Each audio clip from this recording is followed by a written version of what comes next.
Hey everyone, this is the live vlog of the Oakland Raiders Las Vegas Stadium Authority meeting, which is going to start in a second. It's 4 o'clock right now, and I'm setting up the tripod to install the live stream into so that we can talk, and I can talk with you while I'm setting this up. So bear with me, because I'm going to put you in this holster, and you are installed.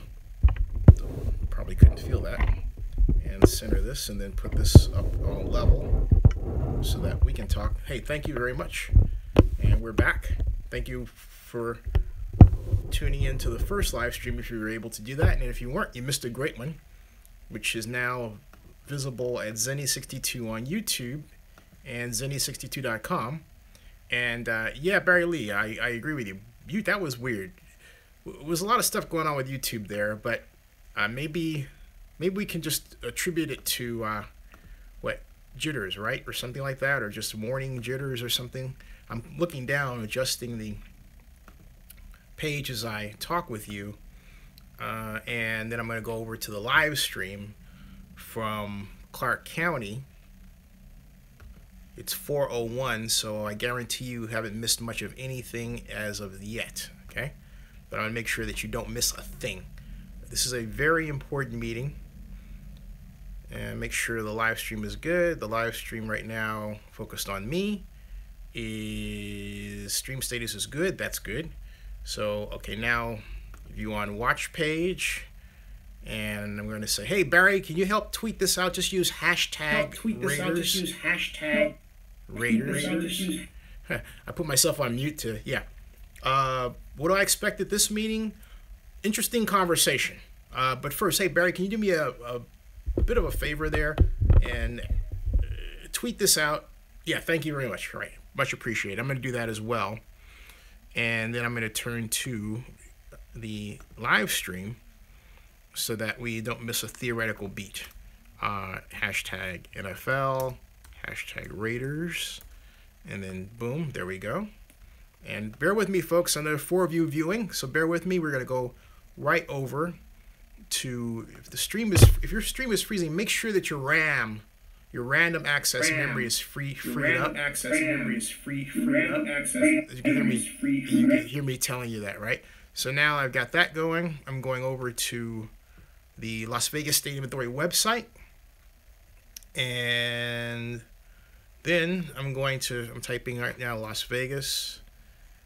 Thank you, Barry. Vegas Stadium Authority. Vegas Stadium Authority. There that is. And there that is. And so watch the Stadium Authority board meeting live. So it's on. The stream is on. I'm bringing you down right now without any further ado. Here we go. There it is. Live. Okay. And yeah. There she blows, as they say. And let me unmute that part one. Well, contrary to some of the opinions I've heard, we did not ask for this event to be staged today so that we could demonstrate the need to focus on parking at the stadium. We'll continue to work on that. I'm sure everybody knows it's high on the priority list. Chairman Sisolak did say that he would be back in August to also throw out footballs. I agreed to allow him to do that, but he committed to come in Raider cheerleader uniform. So I want all of you back. Oh, is that what? Okay. We will open agenda item 1. I will call the roll. Vice Chair Epstein. Present. Mr. Hahn is, I believe, with us on the phone. Thanks for joining us, Dallas. I know Mr. Hornbuckle is here and present, not in his usual seat, so I wasn't looking in the right place. Mr. Hornbuckle is here. Ms. Jones-Blackhurst, are you also on the phone? Thank you, Jan. Mr. Newcomb? Present. Mr. White? Present. Mr. Taberti is just walking in. And Mr. Evans? Present. Ms. Fitzpatrick is also here. So we do have a quorum. With that, I'll close agenda item 1, open agenda item 2, which is public comment. I anticipate that we may have a bit of public comment today. So we will, in order to be able to actually get through the agenda, we will hold public comment to 3 minutes per person. You are more than welcome, and I'm sure the board would encourage to some extent me too's if you would like to say that you agree with something that someone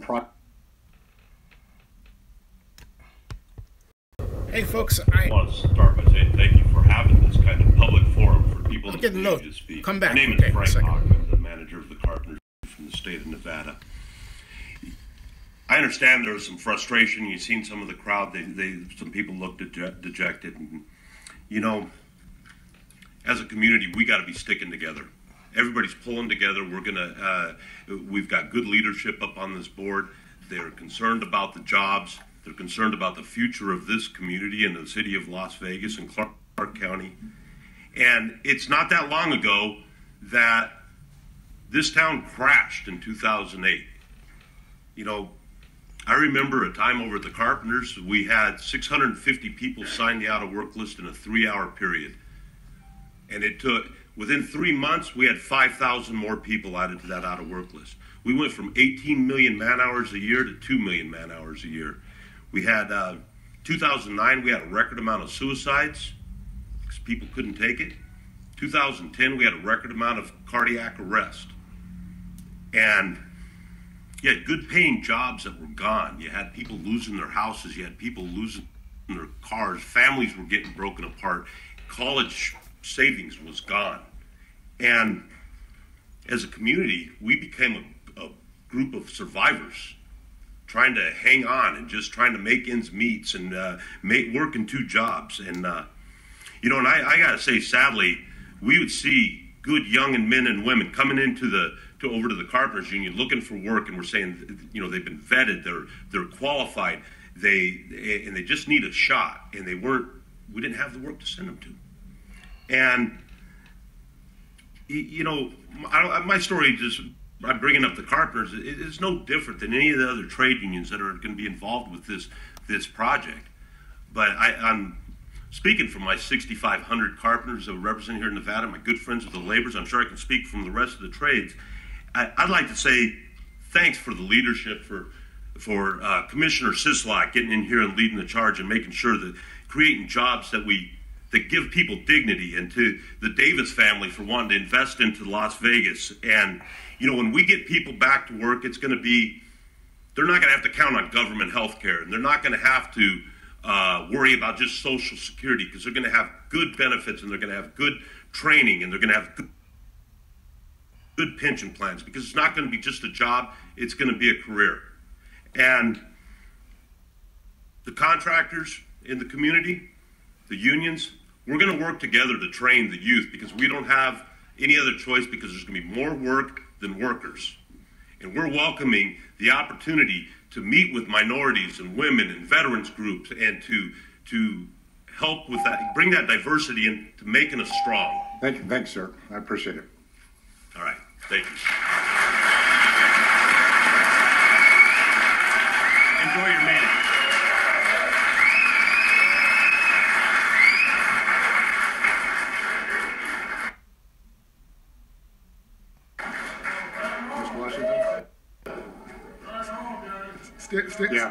Stanley Washington, Mr. Chairman. First time shaking his hand as soon as I leave this. Isn't that all right? No, hold on. Yeah, we'll just wait until the room clears. It's not? No, you're fine. Let's just wait until the room clears. We want to be able to hear you.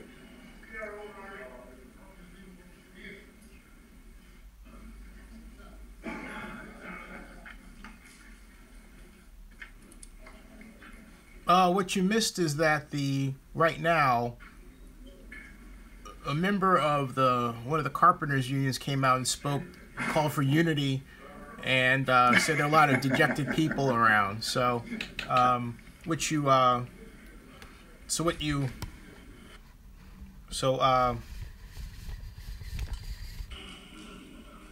What you missed is a member of the Carpenters Union coming out and speaking, calling for unity.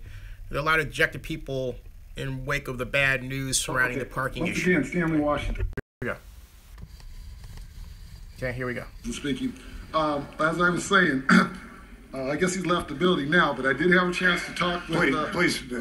Please, everyone. I'd like everyone to be able to be heard today, so if you could take your seats, and if we could shut the back door, that'd be great. Thank you, please. I've spoken with Frank over the telephone. Just saw him for the first time myself. He probably won't be around for me to shake his hand. I've been in proactive mode, reaching out to all the labor side, all the non-labor side. That's all I'm here interested in is the fulfillment of SB 1. The NRS law that was put into place at the special session that was brought forth by our Senator Ford. I have no other agenda. All the name calling, all the rest could care less. That's all I want to know is what is the plan, the people's plan for my people to go to work as per SB 1. This is simple, okay?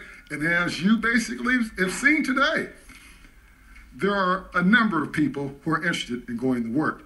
Metro tells me that the count was approaching 2,000 out there. I told him he was wrong. It was more 1,000. He says, Mr. Washington, they're still coming. Okay? So, if we want to have any idea of African Americans wanting to go to work, we got just a little bit on this and make sure that the historical record of exclusion for African Americans doesn't happen this time, because we're not going to permit it to happen this time. Now, that's all I have to say at this part. Oh, told you. I'll come back second part to address the community benefits agreement. Thank you very much. Thank you.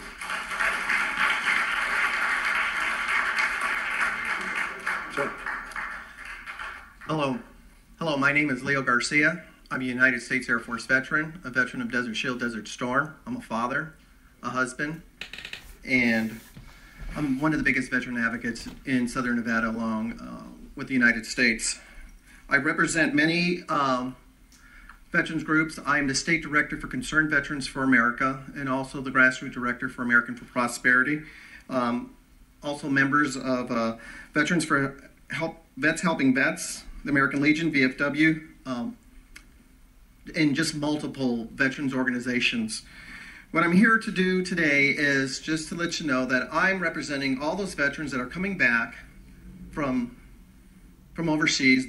We're trying to get them to transition back into civilian life. And this is a great opportunity for those veterans to get these jobs, to get them back into society. A lot of these guys are sitting dormant in their homes, committing suicide because they're getting mistreated at the VA, they're not getting the right medication, or they're not getting treated as they need it.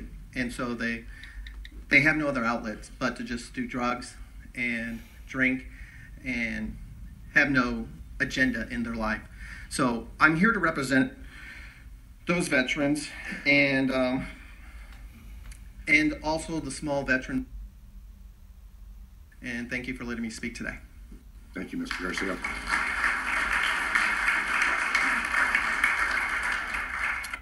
Thank you, Chairman Hill and members of the committee. My name is Shondell Newsom. I am Vice Chair of the Urban Chamber of Commerce. I'm also the founder of Some New Marketing, your Nevada SBA Family-Owned Business of the Year in 2015. One of the biggest, and I'm also a service-connected disabled veteran. All of us don't walk around on crutches, but we have some issues. But we have some services. But I guess what the gentleman is saying is making sure that veterans are definitely included. And going with that, the spirit of what Senator Ford mentioned at the Urban Chamber opening when he did his press conference. He talked about veterans. He talked about LGBTQ. He talked about the Latin Chamber. He talked about the Urban Chamber and having all of those entities involved in drafting this community benefits agreement. And he's still, and from what I'm understanding, he's still in the spirit of making that happen the way that he wanted to see it, because he was the original person that came to us and said this is what he wanted to do. So everybody else who's coming kind of late to the party, they're kind of throwing us in the mix. But without a doubt, my name was mentioned in Mr. Washington in their communications, and I'm going to tell you that I was never a part of that authorization to use my name. And other board members for the Urban Chamber we use, and we just want to make sure that the integrity is there. I understand where everybody's going and what they want to do and how they want to go about this. I said something before on Facebook. We're all trying to get the same thing done. We're trying to get equality and we're trying to get a level playing field. We just have different ways that we get it done. And for me, I'm a small business owner at heart, been an entrepreneur since 14 years old, and I'm telling you that I'm all about small business. In fact, I teach Boost to Business. I'm teaching 2 classes helping veterans transition into entrepreneurship. I'm also working with John Ponder at Hope for Prisoners, helping ex-felons transfer into entrepreneurship. So I'm all about that. And the Urban Chamber Board of Directors were appalled at the fact that our name was included on documentation that we had no idea was going out there. So we just want to let you guys know that we're still in the game. We're still talking about supporting our members. We have several here. We have large construction firms. We have architects who feel like they've been passed over. And we want to make sure that they get the inclusion and they get the opportunity to participate in one way, shape, or form. If that means one of our firms can pour concrete, let it happen. If somebody could do TIs, let it happen. If we have somebody that could clean the stadium, let it happen. And I'm just telling you that we just want to make sure that the spirit and everything happens in the Urban Chamber, Latin Chamber, Asian Chamber, the LGBTQ community, and the veterans. We're all in this from the beginning like we were. And my brother, Peter Guzman, he'll speak for himself. But we have a great collaboration, and we don't want anybody to kind of break that up. Thank you very much. God bless you. Thank you, Mr. Newsom. Yes, my name is Pastor Ralph Williamson. I am the pastor of First African Methodist Episcopal Church in the city of North Las Vegas. But I'm here to represent the churches of Southern Nevada and the absence of our president, Superintendent Bill McDonald. We had a lengthy discussion and conversation a few days ago over a document that has been circulating in the community that misrepresents the churches of Southern Nevada. And I'm personally, my name was on the document as well, as Shadell Newsom just stated, and I was appalled that my name was placed on a document that had nothing to do with who I was and what I represent, and also what represents the churches of Southern Nevada. Of Las Vegas. We have the largest number of congregants of African Americans that we speak to on a regular basis. We would like to have a seat at the table so that we would be able to at least express our ideas. Sorry about the buffering, folks. That's not me, that's them. them. And after having some great conversations with him and understanding his agenda for the community itself, we have agreed to allow him to help us to understand what it is that we are able to implement and give to him so that we will be able to at least have a voice to make decisions that will help to bring about job creation, job opportunities for our community benefit agreement. So that's my position while I'm standing here. I just want to go on record that the churches of Southern Nevada has not officially sent out any documentation that represent our organization. And our only position is to let us have a voice at the table so that we can make our issues and concerns for our community and constituents that we represent on a regular basis. Thank you. Thank you, Pastor. Appreciate you being here. Please. Hi. Good afternoon to the board and to members of the audience. My name is Patricia Martinelli Price. I'm a native Las Vegan. I also work with veterans. But just so you know, what happened today is a situation where people apparently send a flyer, but people read it wrong. It had nothing to do with jobs. It had to do to come and see what the meeting was about. These are people that are hungry for jobs, that have been left out, even though there is a state law, which I just got that information from the Attorney General. There is a state law that any developer, general contractor that is building in our community has to hire within the community. So just so you know, there is a state law, and it has been look at. Not everybody belongs to the chambers. Not everybody belongs to the unions. I'm going to be in Washington, D.C. with the Congress and the Senate, where we're actually looking for $300 million. We've been working on this for a year so we can do job training, job placement, not only for veterans, but small businesses and our community at large. So I would suggest to all of you, please don't forget this community, because we have a lot of people that have applied for business license that have not been in Nevada. And to me, as a native Las Vegan, it's appalling that all the jobs are going to other people that have been here a day. And we need to make sure we take care of our human family, whether they're women, African American, Asian, Hispanic, Middle Eastern, whatever nationality they are. They're part of the human family, and I would ask all of you to make sure that that is important, that we take care of that. Thank you for your time, and God bless you. And as a native, I'm excited about this stadium and looking forward to going to the games there. Thank you. Thank you. My name is Frida Jackson. I know it was a flyer that recently came out. A lot of people, feathers were really ruffled about the way that the flyer was worded. I can only speak for African American and Black people because I am an African American woman. I cannot speak for the Asians. I cannot speak for the Hispanics. I cannot speak for the Jews. I cannot speak for any other ethnic group. And it's troublesome and bothersome to me that every time African Americans want to move forward and put their people ahead, it's always an issue. Right now, every other ethnic group has a seat at the table. African Americans do not. And just that word, that term minority, puts everybody under the same umbrella. It is disrespectful. It is a betrayal of my people who fought for rights here in this country to call us a minority.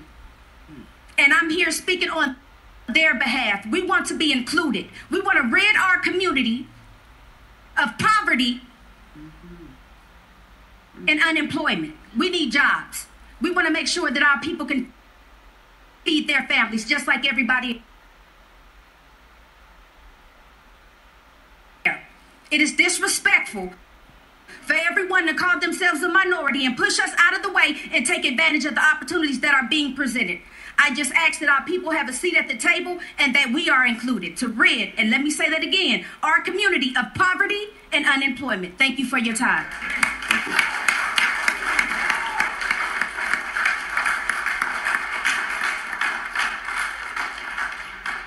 Wow, she said a whole lot I really want to say.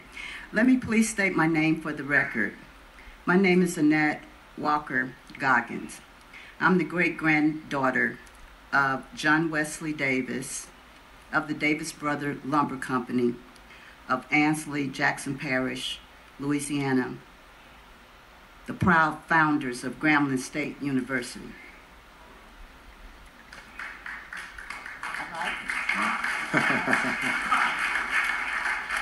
My great-grandfather, in 1901, opened up the school of Grambling State University, and I was very proud moving here and finding out the commissioner was a proud alumni. And also to find out the legacy continues, that his daughter now attends Grambling State University. But I also want to let you know, in being a proud great-granddaughter, Grambling State bears the name of a white man. I also want you to know the legendary coach Eddie Robinson. Eddie Robinson was number 2 and having the most players in the NFL. And I was just reading an article where his granddaughter is a kicker on a football team, and just so happens the team name is the Raiders. So now I am a die-hard Raider fan.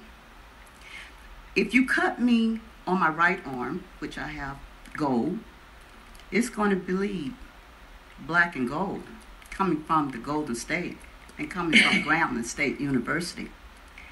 But if you cut me on my left arm, which I have silver, coming to the Silver State, representing the beautiful city of Las Vegas and the great state of Nevada, we want to even have where there is not just jobs and contracts. We want to have where there's economic. We want there to be money that is coming in as a residual income and being a part of, again, ridding our community of poverty, and of course recognizing the blood, sweat, and tears that we have put not just in this city but in this country. So thank you so much for your consideration, and we would like for there to be not just a contract, but we want it to be where the money flows and it is an even playing field. Thank you so much for your consideration.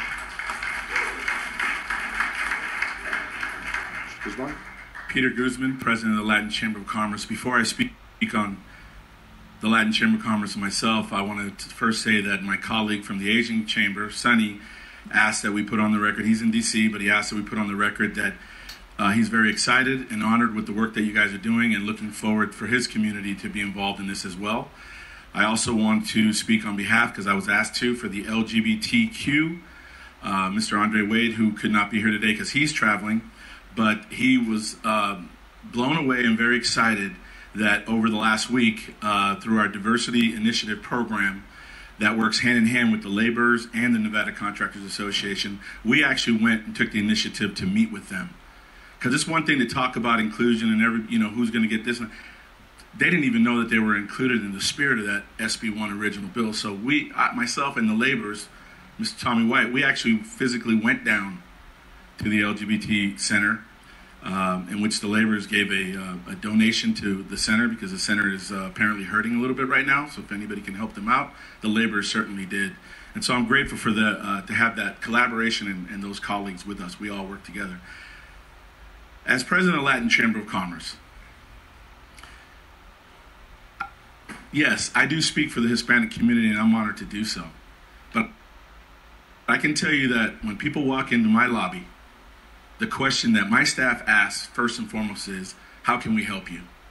We don't care what color, sexual orientation, we don't care about anything else, because we care about our community.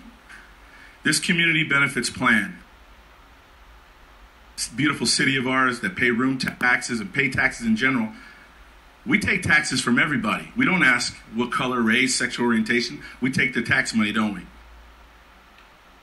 That means that's everybody.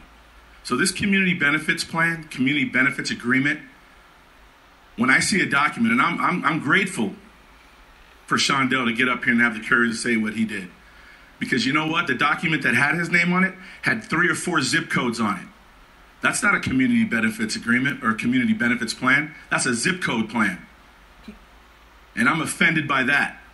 It says community benefit agreement. So the whole community needs to be included.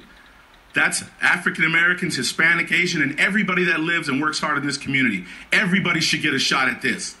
That's why it's called Community Benefits Agreement, and we won't sit back for a document that says zip code only, okay? We won't, you'll see us again. Otherwise, let's do the spirit of SB1. Let's do the spirit of economic development that we're about to go under, that everybody is going to benefit from. Community Benefit Agreement. That is for the community. Thank you.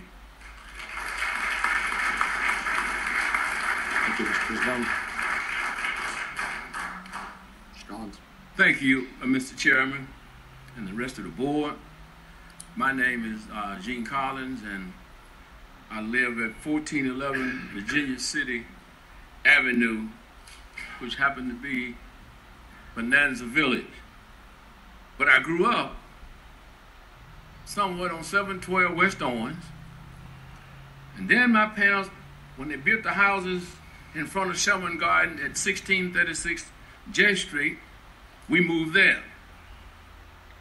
And then somehow, when I was growing up, my grandfather, back in Louisiana, had to slip and go to NAACP meetings at night so that he could argue for civil rights. What was right for you wasn't right for me. And therefore, I've heard those who has come up and spoken. And I can't say that everything I've heard was wrong. But what I can say is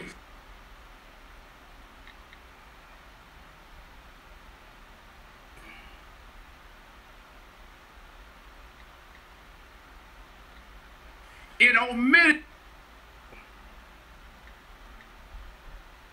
this. When I got into the workforce, and you all, those of you who know me, I don't have to allude to my past.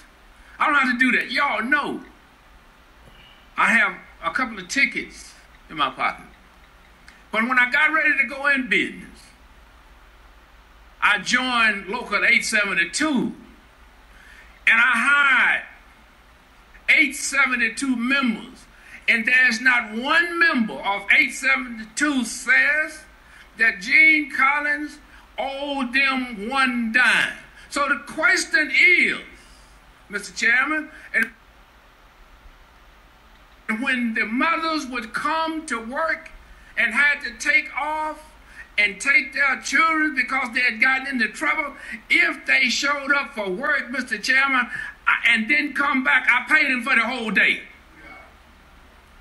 See, because that's how I was raised. And if you were an apprentice in electrical, your money wasn't any good. The gentleman took care of the apprentice. And if I sit here, I see my friend, Mr. White, sitting there. I called him my friend at the time. But now, I'm suing Mr. White for racial discrimination, for the same thing I'm hearing, that we represent everybody, but somehow, Mr. Chairman, we have been left out of the equation. Thank you, and Mr. so Collins. when we do this, thank you, Mr. Collins. let me say this one more. When we do this, let's make sure that all of us do what we say we're doing. That is diversifying, and that is diversity into the workplace and everywhere else. And thank you. Thank you.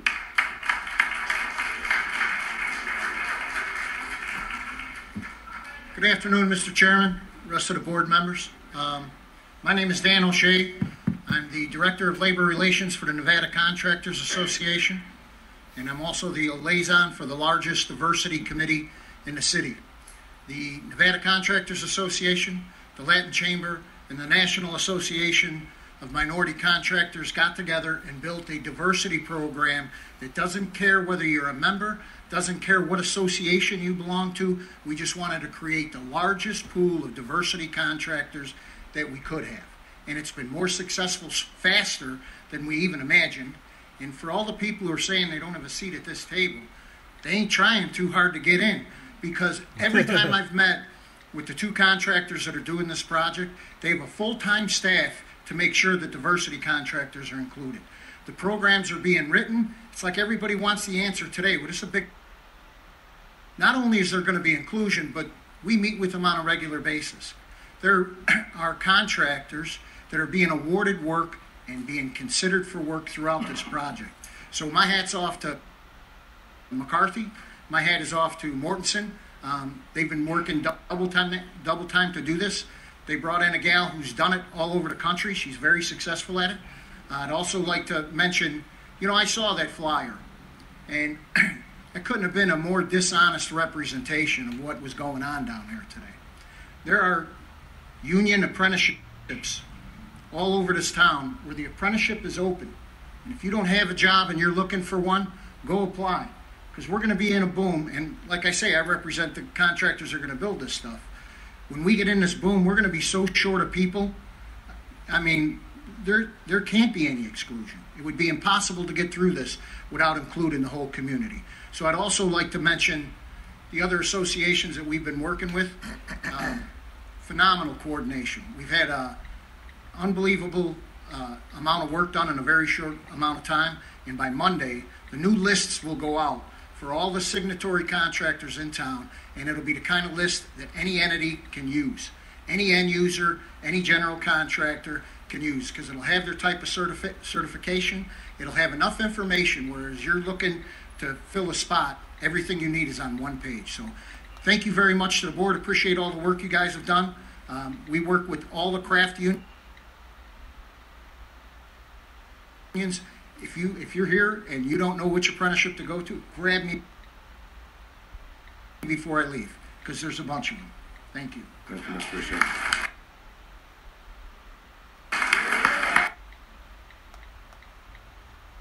Field agent for Labor's Local 872, and I'm the current president for the Coalition of Black Trade Unionists.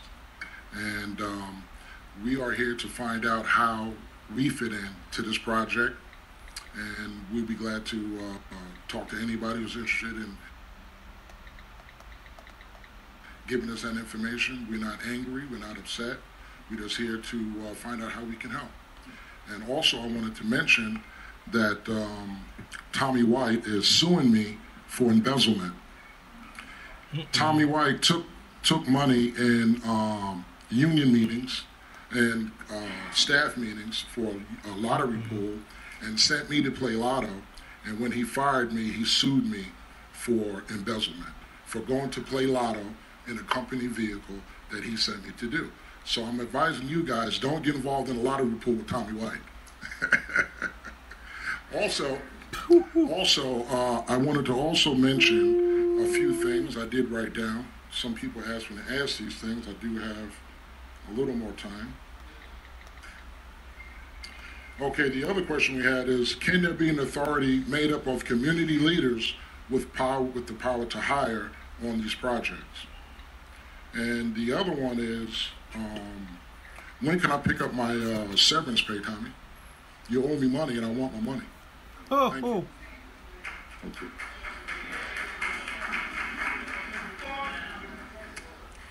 Good afternoon. My name is Raquel Simpson. I'm a local member of 872. I came up here because, as I last checked this morning, I am an African-American woman. I'm just tired of, we as a people, the program that I came from before I came into the Labor Union was Nevada Partners Help Build Nevada. They helped me do everything there. I have a story just like everybody else. You know, I grew up in foster care. I just recently graduated with my bachelor's in audio production and fine arts. I did that program with going to school, being in 5 6-hour classes, being a single mom, working, just trying to make a way and change my life. I've dealt with incarceration, homelessness. We all have obstacles and adversaries and things that happen in life. But what I keep telling people is, I don't want no handouts. I want to work hard for everything that I have and say that I did that. The thing that I teach my son as a young black man is you can't have the stigma all the time, we as a people, and don't get this mistaken. Like, I'm very proud to be an African-American woman. If there's something unjust, I'm going to speak out against it. But if I see a bunch of nonsense, people have personality conflicts. They have issues. The business, the things that are set up here is irrelevant to us. The thing of the race, the black people, give us jobs. Every time I see Tommy White, are you working this, that, and the other? So if he's racist, I'm finding that very hard to believe. We as people, and I'm speaking of all my black people, that program, Nevada Partners, the Help Build Nevada, it was in the middle of the West Side. I stay in Summerlin. I drove every day there after tired from being from school, cooking for my son, studying up all night, and did that program from May until October and graduated the program. They got me my OSHA card. I had my flagging, my forklift, everything. Even bought me boots and my hard hat to start off. I want to really shout out to Jeff Vaughn and Robert Mayfield at Nevada Partners because they're good people. And as I was in that class, I watched stigma like, oh, black people don't give black people anything. We want to see. Get out there and do something for yourself. Take the initiative and represent yourself and work hard. I don't want to be just seen. I don't want to just be seen as a black woman that needs help. I'm a single mom that works hard. I want to be seen as a strong woman. My color has nothing to do with it. So this stuff over 200 years ago, yes, there's still racism? Absolutely. It goes on every day. Do I let that be my life? Absolutely not. I'm going to shine regardless of what I'm doing. And whatever obstacles against me, I'm going to fight. When I was in that class, a lot of people didn't show up, wanted to do other things that was nothing pertaining to moving forward with your success. So the thing is, look at yourself and start evaluating yourself as a person. The color don't have nothing to do with this. Stop calling this man a racist.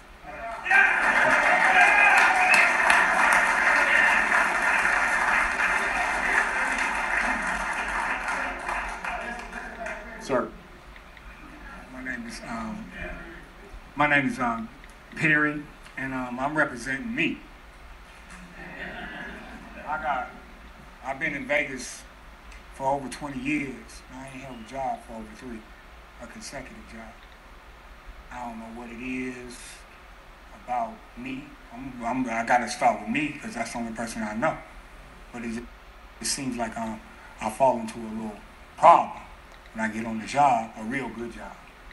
I'm not talking about, well, I guess a real good job would be something like something y'all doing. It looks pretty cool. But the jobs I be getting, they seem, when I do get a good job, it's being the right to work to stay. I'll give you an example.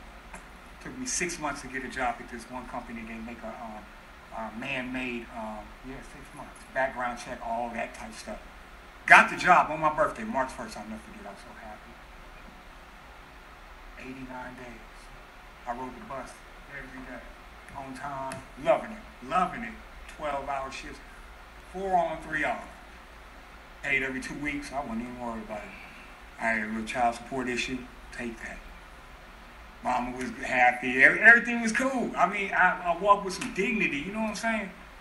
I walked with some dignity. On the 89th day. I thought, they about to call me, hook me up and all that. Y'all talking about call. They sent a brother in there. Sunday morning. And told me I'm not working out.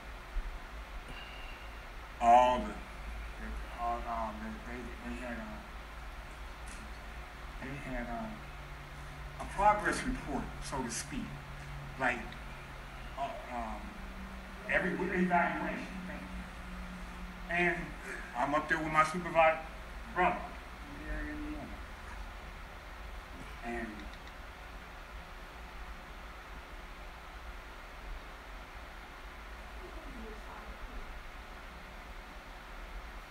those evaluations, I couldn't score a 10 in everything, so I couldn't be perfect. With no way I could be perfect, even on attendance. And I was there every day. So, on the 89th day, they let me go. So, I've had other situations and stuff, and my immaturity is taking some time, my body language, But right now, I need a job. I can pass a drug test. I don't know about my background check. I don't know what's on there, man. But I got kids, and all they know me as is a dead president. I need a job, man. I need a job. I need a job like today. Thank you. Thank you, sir. Good afternoon. My name is Brian Harris. I'm the owner of The Black Book, which identifies businesses that are at least 50% black owned. First of all, I wanted to commend the different groups here. We have people here for the LGBT group, we have people here for the women's group, we have people for the Hispanic groups and their communities, and they should be. I'm here to represent myself and the black community. When we talk about community, and I love what we said there, a community is only as strong as its weakest link. And right now, we need to look at the community and make sure that everybody rises with the tide. African Americans do have the highest unemployment. They have the highest incarceration. This is an opportunity that is unique to help us help ourselves. Nobody wants a handout. They just want a level playing field, as level as it can be, with equal opportunity as it rolls out. I know in the community agreement they talked about 15% or something like that for local. I just hope that we make sure that when we look for these businesses, because jobs are important.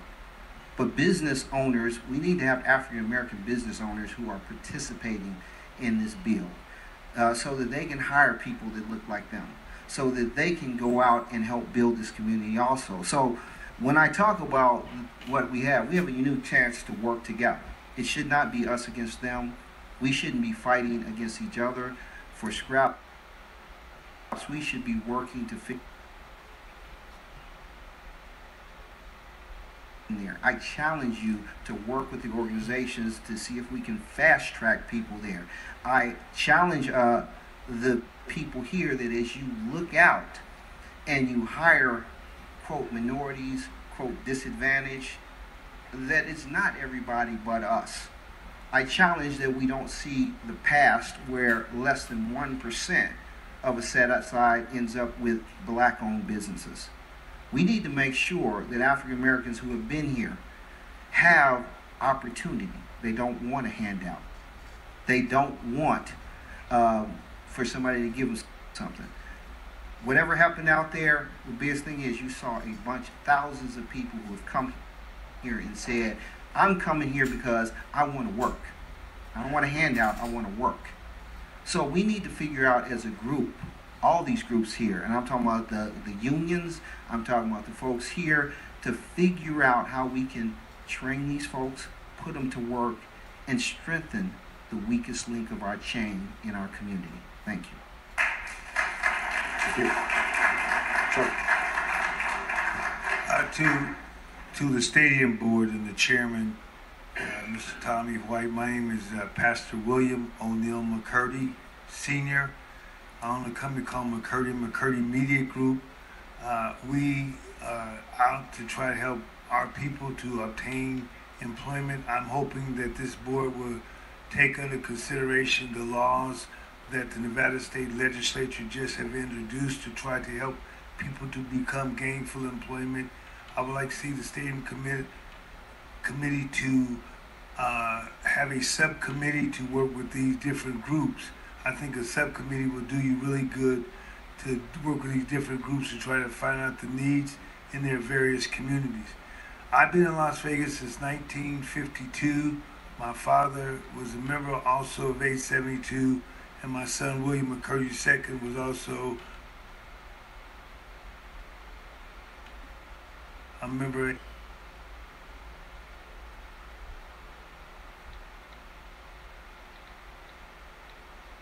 Participants to get their education, and you help them to get the education that the necessary need to become part of your union or become of your party entity. And I'm hoping that Mr. Ken Evans, who's supposed to be representing this community, do a little bit more reach out with a subcommittee, because Ken can't make decisions by himself. He just can bring back to this board what he hears.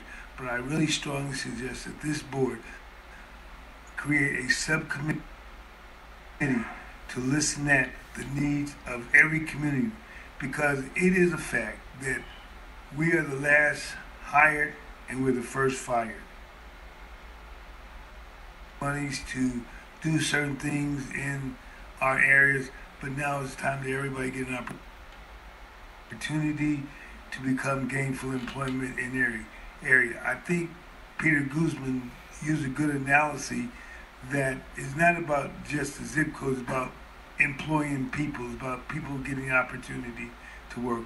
And anything that I can do for you, don't hesitate to contact me, because I think most of all elected officials know who I am, because I represent a lot of them when they run for public office, because I'm a political consultant by trade. So I want to tell you, Mr. White, keep doing a good job. And I don't think if we have a personal grievance against someone, I don't think we need to bring that and air that out in the public. I think we need to go to the necessary area to resolve those personal grievances, because that's not helping the community. That's hurting the community, because the community needs employment. They don't need to hear what your cry is with different entities.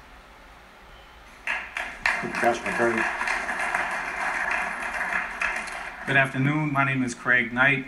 I'm General Manager of KCEP 88.1 FM. I'm also a Board of Director with the Urban Chamber of Commerce. and I'm just here to clear up something. I've been in this radio market, this is my 20th year, my 10th year is GM. I have a great name in the community and throughout this city. The reason why I wanted to put for the record that I am affiliated with the Urban Chamber of Commerce when it comes to the CBA agreement, okay? The Chamber has asked me to be on the oversight committee representing the Urban Chamber, and I agreed to it.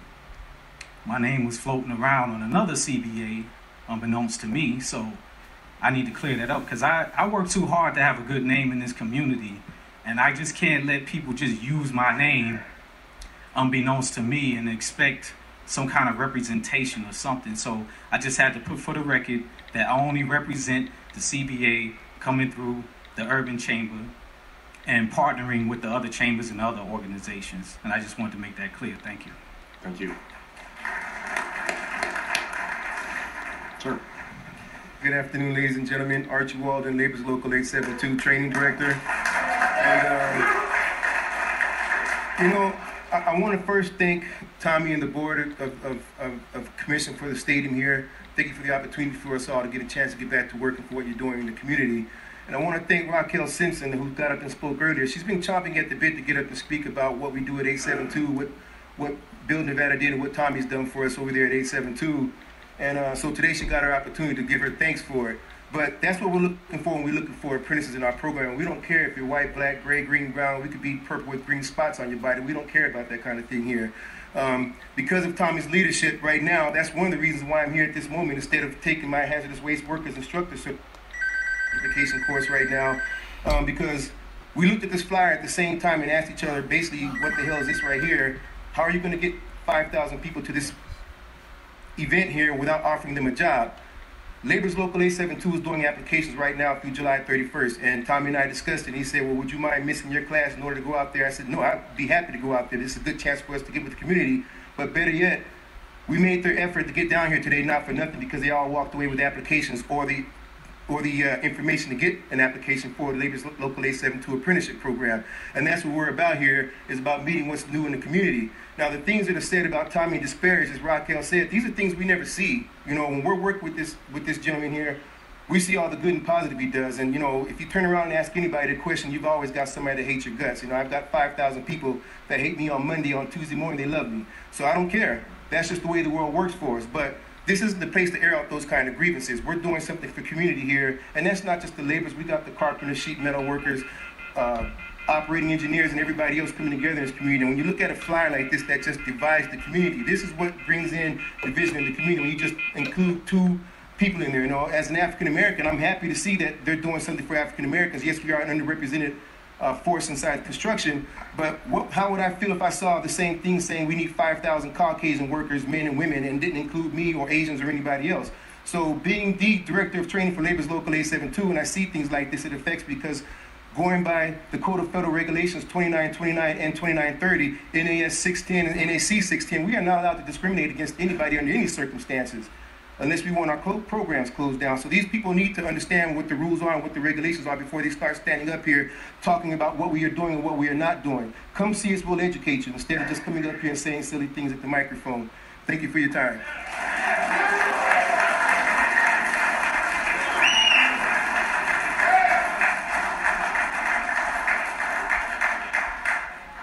How y'all doing? I'm Brandon Robinson. Just a part of the community here in Las Vegas, born and raised, part of the Gasson family, if that means anything to anybody.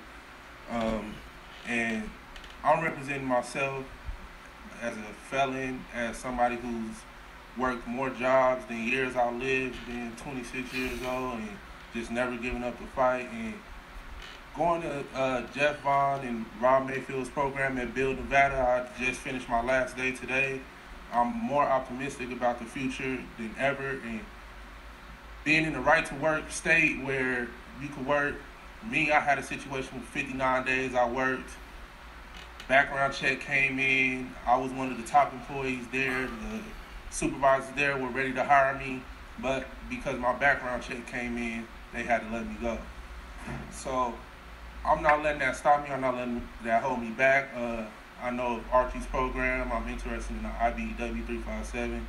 But besides just going into the unions, which I plan on putting my application in just to get into the stadium work and have a future for myself and my kids and their kids, but I'm also getting educated at a trade school, and I would like for opportunities to be made for people who have educations and have certs and they haven't went into a union or a certain branch or anything, haven't taken advantage of other programs out there, but have taken advantage of the education that's out there and applying themselves through their own resources.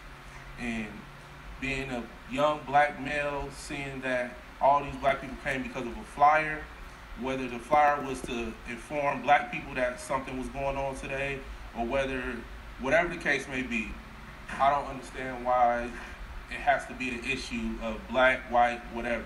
It's just we're trying to get awareness of jobs, and the information needs to be more ready, more the word of mouth and the social media, everything that's out there needs to be more apparent to everybody, because the same people that was here to find a job, they didn't know that this was a public comment meeting.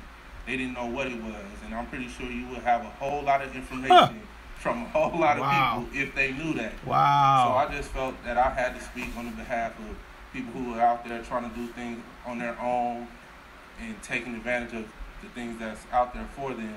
And I'm happy we getting this stated.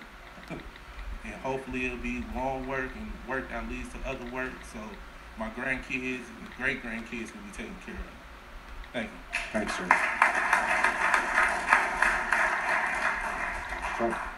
Mr. Chairman, members of the board, my name is Michael Clinton. I'm a licensed civil engineer. I live in Henderson, I live in Summerlin. I used to live in Henderson, but I've lived in the Valley off and on since 1970. And we've lived in San Diego, and I want to ask that you not make the same mistake San Diego made regarding rapid transit coming into the stadium. Petco, to get to the Red Line trolley is about 1,000 or 1,500 foot walk. Very, very few people take that walk. Now, I'll ask another question. How many of you have been to Disneyland or Disney World? I'm sure there's a lot who've done that. And how many have rode on the monorail while they were there? Of course, they have. And the reason they have is they don't have to walk 1,000 or 1,500 feet or a quarter mile to get to that rapid transit. This facility is still in the design stage. It's at the point where you could add, at the concourse level, monorail pickups that could pick up people walking from their seats rather than taking a quarter mile walk over the top of I-15. And now is the community. I'll tell you a little story. My wife used to work at the convention center. She'd go in and she'd register people for conventions. But there was no parking there. So she'd park at MGM Grand, which was free in those days, and she would catch the monorail over to the convention center and use that parking to get to her venue. Now, if I look down the route of the monorail and the MGM garage and the all of the others on down the line clear to the SLS, there's a lot of parking there.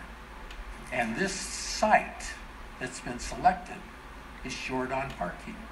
Why not set this situation up in a way that can facilitate the movement of people between the venue and their parking places and their hotels? And so that's my suggestion to you. I first moved to Las Vegas in 1970. I worked very closely with the late Robert Broadbent. He was the one who put the monorail together back in the early 70s. We also suggested a rapid transit package. Thank you, sir. And I encourage you to take the lead and get it solved. Thank you very much.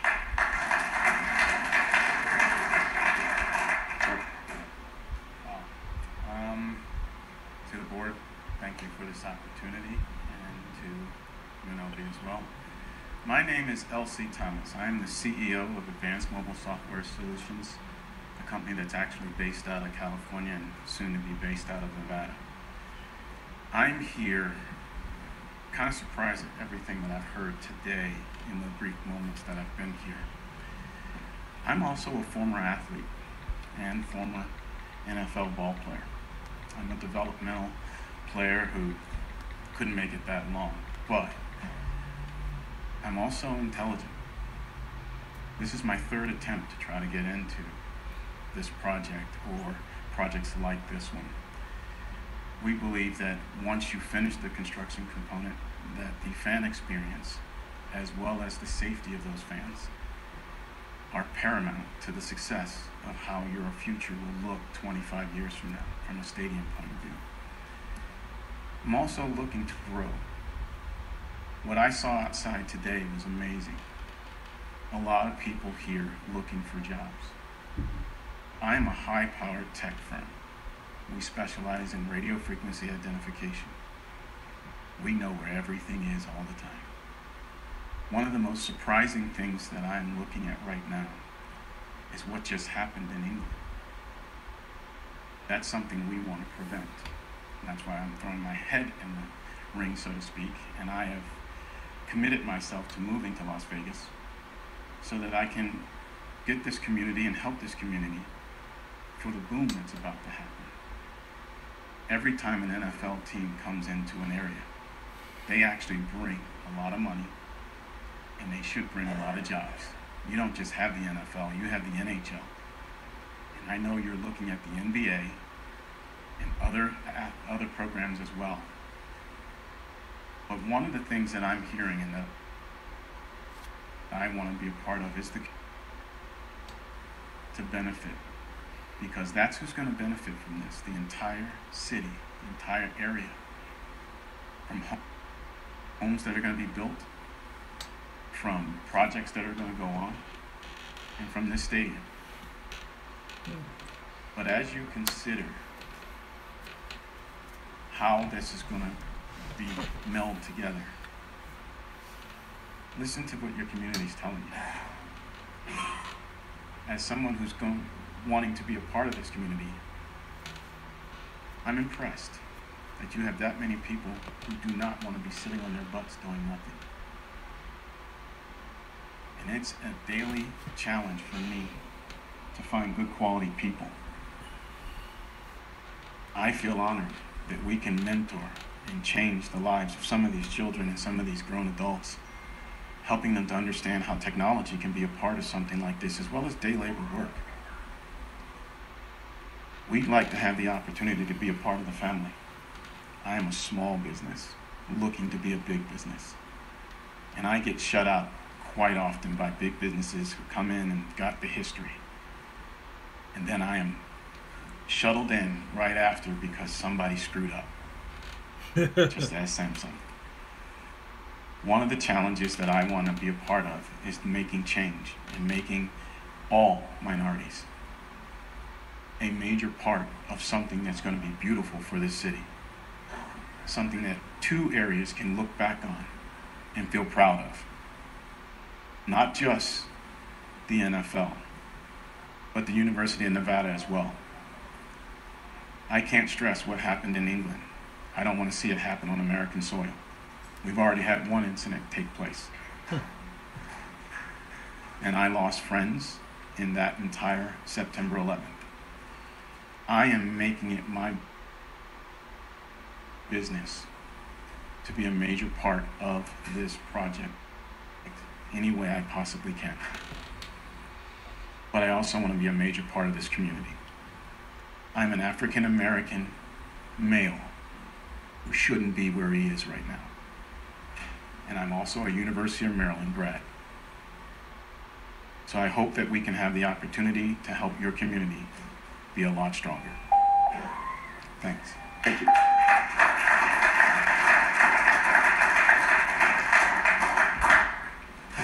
Mr. Marnell? Thank you. My name is Tony Marnell. I'm a resident here of Clark County for 65 years, and I represent Marnell Companies, Marnell Properties, and Marnell Consulting here today. Public record, and as of last week, I did not receive a response. So I wanted to make sure that my comments and my questions were going to be a part of the public record. That's why I'm here today. I note that without a response, there are 3 traffic studies regarding the location of this property. There's one that was done by the Federal Railroad Administration 5 years ago and is a part of the public record. There's another one that was done for NDOT in October regarding the different sites for the stadium, part of, and the supporting information on the NDOT record. One here done by Kimberly Horn that is a executive summary, and there is no supporting documentation to that traffic study. I've been a part of high-impact projects before they were high-impact projects on the Las Vegas Strip now for over 40 years, and there is no such thing for the public as a traffic study without supporting information. It's like a thesis when you're in college. It's worthless. And I've seen more traffic studies probably than, and submitted more traffic studies probably than most of you in that corridor. What's my point? My point is, what a wonderful thing for our community to get a national team. And if you read these traffic studies, they tell you everybody on the news this morning was a little worried about parking. Well, you don't have a parking problem. What you have is the same problem that you have in North Las Vegas when you have a race. If you go out to the stadium in North Las Vegas, you can see all the parking you'd ever want to eat. The problem is you can't get to it. And afterwards, you can't get away from it. I simply point out to you that this location is a little different. When you shut down the traffic in North Las Vegas, you shut down some odd kinds of businesses that are not really critical. Here you shut down the airport, a lot of our properties from being able to function, and you shut down the south end of the Las Vegas Strip. Thank you. Whew. Thank you, Mr. Marnell.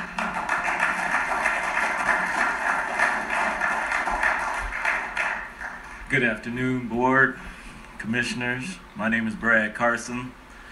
During the day, I'm a Los Angeles County probation officer.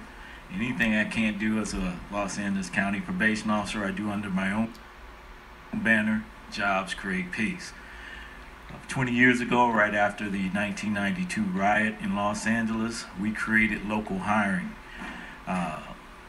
where 30% of the man hours were local, 10% of the man hours were for targeted disadvantage, characterized by at-risk characteristics, such as being on probation, parole, a felon, gang member, homeless, veterans. And we targeted zip codes of high poverty and high unemployment rates. We put that into a project labor agreement, and we went citywide, then countywide. The Inglewood Rams football stadium copied our project labor agreement and is implementing it right now on at least a $2.6 billion project. I believe the Raiders football stadium is going to do exactly the same thing. I am urging you to enforce local hiring right here in Las Vegas. It creates a skilled workforce and a local economy. We've been doing it for 20 years in Los Angeles. the crime rate has seriously gone down. The high felony rate, the murder rate, particularly among black people, black men, killing black men, has seriously gone down. Why? Because jobs create peace. No jobs, no peace. It's as simple as that. Now, certainly we have to create the local hiring so the opportunity in this hand. But not only do we have to have the local hiring opportunity in this hand, we have to have a job-ready participant. There's a whole matrix that's needed to be prepared 6 to 9 months in advance to get a person job ready. You also have to have a job coordinator to then match the job-ready participant from the targeted population within the targeted community to the locally created job opportunity. I call that 1, 2, 3. With that, I'm urging you to essentially take a look at the best practices that we have already done and achieved in Los Angeles, adapted to the culture and environment here. If you need my help, my name is Brad Carson. Jobs create peace. Thank you, gentlemen. Thank you, Mr. Carson. My name is Donnie Okozie. I was born and raised and performed here ever since I was 8 years old with the likes of Sammy Davis Jr., Gladys, and I can go on and on. Now, first of all, here in order to try to get a job. Now, when my beloved president said Americans first, that meant me. That me. I go to my community and I don't know my community anymore. They don't know me, right? So the main thing I think when he said, another thing he said, what do we have to lose? And I thought about that. And since I backed the man, I lost my apartment. A lot of people turned their back on me, but I'm American and I have a right to vote for who I want to vote for. First of all, you know, I don't think Donald Trump is going to make America great again. I think he's going to make America greater than it's ever been. I believe in the man and always have. You know what I'm saying? And if I got to lose people, I don't think this event would be going on without him. So he's not always right, but he's never wrong. And I'd just like to thank you guys for this opportunity. And we need jobs, man. We need our community back. You know what I'm saying? We locked out in our own community. You know, I don't know it. You know, so our 40 acres in the mule been given to somebody else. I won't mind. Thank you. Thank you. Sir? Hello, Kenneth McLean, proud member of Local 872. And I just want to say to everybody, Mr. White, he has a heart of gold. He gave me an opportunity of being an organizer for the Union and International. This man has sleepless nights worrying about how families is going to eat. So how could you say that this guy is racist? I'm the proof right here. Thank you.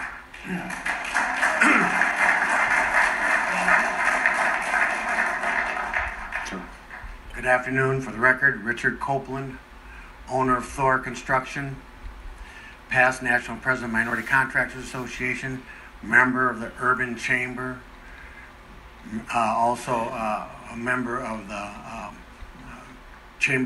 General Chamber of Commerce here in town. 14-year resident of Vegas. I'm a union contractor in Las Vegas. There's a stadium that was just complete, the Viking Stadium. They had mandated goals, and they exceeded those goals because they were mandated goals for inclusion of minority contractors. In Inglewood, those goals. In Las Vegas, we are building a stadium without mandated minority inclusion goals. T-Mobile Stadium that was built here, because it was under the guide of MGM, had goals on it, and they exceeded those goals. How can we be a first-class city and compete on the national stage without having minority contractors mandated inclusion on this stadium? I came here 2 months ago and spoke to you folks. And Chairman, you committed that there'd be a community benefits agreement put in place 2 months ago. We still haven't seen it. Every week they spend millions of dollars on this stadium, and our minority contractors and minority professional services, we got KME Architect, we got a Branch and Associates Insurance Company, those dollars are already out of the barn. They're already spent. And every week you wait before you put that community benefits agreement in place, we get further and further excluded from the mainstream of this project. I urge you to move forward with the community benefits agreement. Thank you. Thank you. Sir? Excuse me. My name is James Nagurney. I would ask that my written statement be entered into the record, and I will just briefly summarize. I am retired, but during my career, I had over 30 years experience managing, marketing, and consulting for Major League Baseball and NFL stadiums and NHL arenas. Professor Roger Knoll of Stanford University is widely acknowledged as the nation's preeminent sports economist. We have worked together analyzing the traffic and parking report commissioned by the Raiders. Here are some highlights. Under the Raiders' plan, there would never be a Super Bowl in Las Vegas. Specifications issued by the NFL in 2013 require that a host stadium have a minimum of 35,000 exclusive parking places within 1/2 mile. Next, the proposed satellite parking plan calls for 87 buses to each make 40 round trips delivering fans to the stadium. That comes to 696 shuttle bus trips plus an equal number after the game. Just under 1,400 bus movements to and from the stadium on game days. 1,400 transit buses parked bumper to bumper would stretch from the stadium to beyond the M Resort. That's the picture you should keep in mind. That's the equivalent of what this plan is calling for.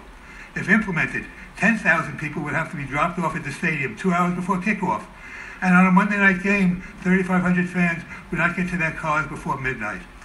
The Raiders architect has designed a 42,000 square foot queuing area for the 28,000 people expected to be waiting for a post-game shuttle ride. That's 1.5 square feet per person. The Black Hole of Calcutta had an estimated 2 square feet and very few survivors. The parking plan projects 50% of total attendance will be visitors, offering no explanation. We'll offer one. That number was invented as a prelude to an equally implausible estimate that 20,000 visitors would occupy 10,000 rooms and park 4,500 cars in hotel garages, reducing parking stadium requirements. And those 10,000 rooms in those 6 hotels would represent 42% of their total inventory. I just don't think that makes any sense. The report you've gotten from the Raiders on parking is worthless. Thank you very much. Thank you, Mr. Padilla. Hello, my name is Mike DeSilla. I'm a member of IBEW Local 357. Those that don't know what that is, International Brotherhood of Electrical Workers. I was born here in Las Vegas in 1977 at Nellis Air Force Base. And first I'd like to just thank the Stadium Commission for hosting this so that people can get up and say what's on their mind and everything. Also just heard some other people talking about apprenticeships and everything else, and I wanted to put my 2 cents in on that the IBEW 357 apprenticeship is also always accepting applications. And there's also going to be another solar job coming up where we need helpers that have less requirements for that job. So if people have kids or themselves that aren't employed and they're interested in doing solar work, they should come down to the IBEW and fill out the application. Other than that, I also started a business, Las Vegas Lighting, with my best friend Tyrone. Grew up together here in Las Vegas. And we're trying to make this thing work. Plan on being a part of this Raider Stadium every which way we can possibly be. So I just want to say thanks to everybody. We're just really thrilled about the whole thing and look forward to the Raiders coming here. Thank you. Thank you. Are we done? Okay. I do want to thank everybody for their comments today. And I noticed the same thing really that a couple of our speakers mentioned, that while parking was kind of an issue and we had a crowd of people who are looking to go to work, and you got to admire that. I appreciate everybody who came out today. The Stadium Authority was not a part of that event, and we do hope that it was a worthwhile time for everybody who did come, though. With that, we'll close agenda item 2, open agenda item 3, which are my comments, and I will also try and hold them to 3 minutes. Here we go. Just want to say that really all of the documents that we need to be working on and all of the issues that need to be addressed are in motion at this point. There's no topic that is not moving forward. There are a number of areas that are the primary responsibility of the Stadium Authority. There are a few that really are not. We'll talk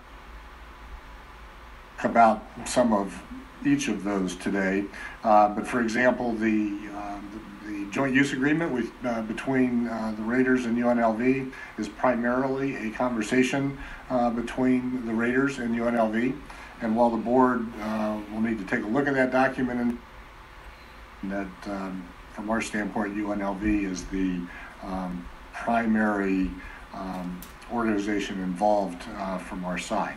And I know that conversation is moving forward, and we'll have a little bit of an update on that later. Obviously, many here today and who were here today are interested in the community benefit agreement. And I do want to thank Senator Ford. One of our speakers mentioned that he has kind of taken a lead in bringing the community together to get their input along with the Raiders. And I know that the Raiders and Senator Ford are also working through that community benefit agreement. I want to thank Clark County for a number of things that they're doing for the Stadium Authority, but also certainly working on the overall permitting issue, which certainly includes the parking and transportation topics that are a part of that, but obviously it's a much broader set of subjects than just those two, although those are obviously important. We will get an update both on the UNLV agreement and the CBA during our meeting today. The other open documents that the Stadium Authority Board has a direct responsibility for and will be signatory to. I will ask Mr. Guerrero during the meeting to give us an update. The development agreement is obviously one of the core documents for the work for the Stadium Authority in order to move the stadium forward. That will include the stadium transfer agreement. We're anticipating that transfer once the stadium is constructed, and I would anticipate that document will be available at our next meeting in August. We also have the PSL agreement, the seat license agreement, the non-relocation agreement, the land transfer agreement, and all of the findings that the board must conclude that are directed in section 29.1 of the law. There will be a couple of additional documents that the board will review but will not be signatory to. The leasehold mortgage agreement is something that is really between the lender, which is B of A, and the Raiders, and then the Clark County Development Agreement, which will be an appendix on the development agreement that the Stadium Authority is responsible for, but we'll also review that obviously as well. So that's just kind of a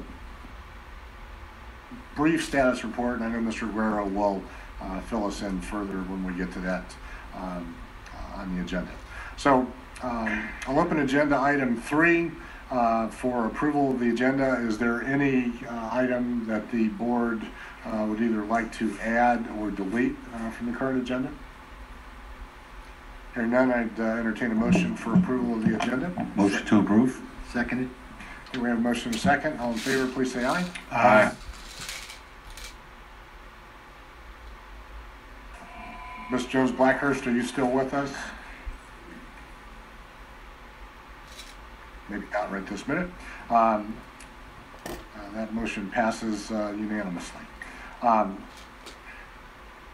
We'll open agenda item 5, which is the approval of the minutes from our last meeting on June 8th. If the board's had an opportunity to review those minutes,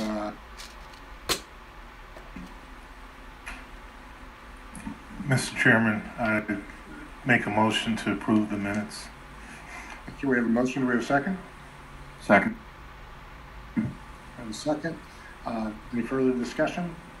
All in favor, please say aye. Aye. Aye. Any opposed? Okay, thank you. We'll open agenda item 6, which, and I will turn it over to Mr. Aguero for a report from our staff. Mr. Chairman, for the record, Jeremy Aguero, thank you for the opportunity to present to you the progress made over the last 30 days. I will try to be very brief in my comments given the time and the agenda that lies before you today.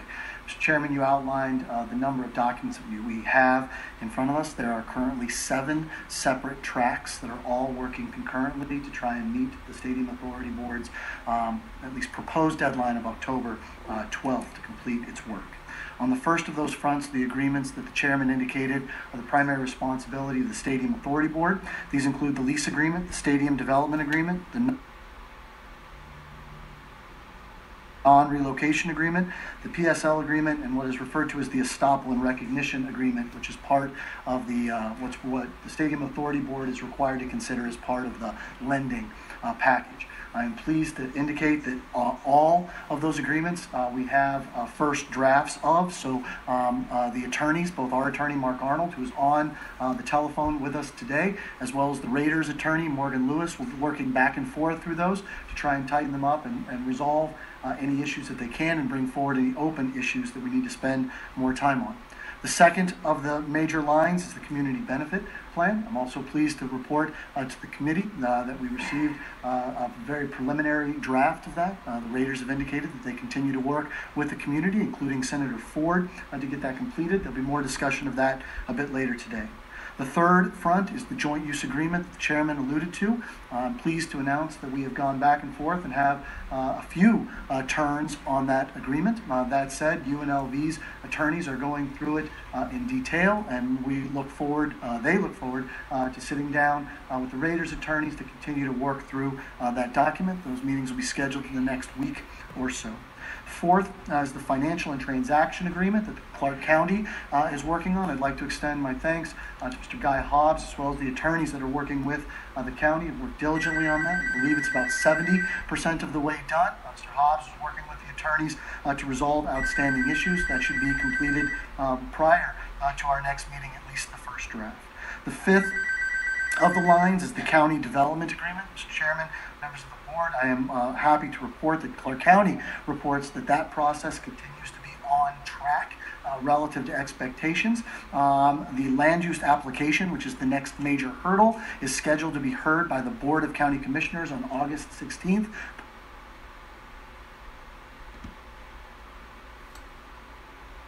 The sixth front is the land transfer agreements. These are essentially, as I think we've talked about a bit before, Raiders are required to transfer the underlying land to the Stadium Authority Board. At the outset of this process, there's a certain amount of due diligence that is required.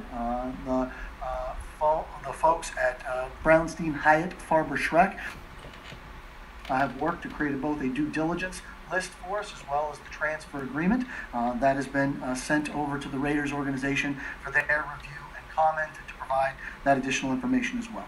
Finally, Mr. Chairman, the seventh of the fronts that we're on are all of the findings. There are 7 findings this board has to make, one of which is on your agenda today. Again, the folks at Brownstein Hyatt Farber Schreck have drafted all of those at least preliminary resolutions that you'll ultimately deal with at the end of this process, but nonetheless, I believe all but maybe 1 or 2 of all of the documents have at least been drafted in preliminary form, and the attorneys on multiple fronts are working through each one of them. So I think we feel like there's been substantial progress in terms of the direction as outlined by this board.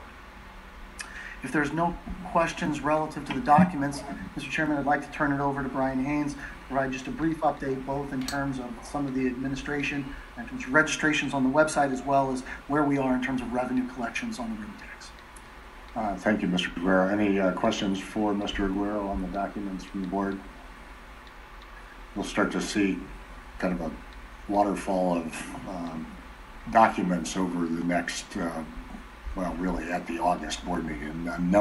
Virtually all of these will need to be presented at that August meeting, with maybe a couple of exceptions for September, but that would be about it. Is that? With a lot of work and a little bit of luck. Look, I mean, Mr. Chairman, I want to be clear and realistic. Everybody is working hard on these documents. Everybody is working toward the October deadline, but there is a lot of work to do, and there are open issues. Everyone is aware of the board and your expectations to bring those forward. We'll continue to work toward that. Thanks. Hi, Mr. Chair, Brian Haynes for the record. I'll just provide a quick update on the vendor registration numbers that we've had at the lvstadiumauthority.com website. As of yesterday, we've had over 330 companies who register there. More than 200 of those were small business companies. And we are sharing those on a regular basis with McCarthy and Mortensen. So they have, but every couple of weeks, the most up-to-date information on which companies are registering through our website. Since the last meeting, Mortensen and McCarthy have set up a project website that has project information, has meeting information, bid information, and also a standalone registration for interested vendors, suppliers on construction-related matters.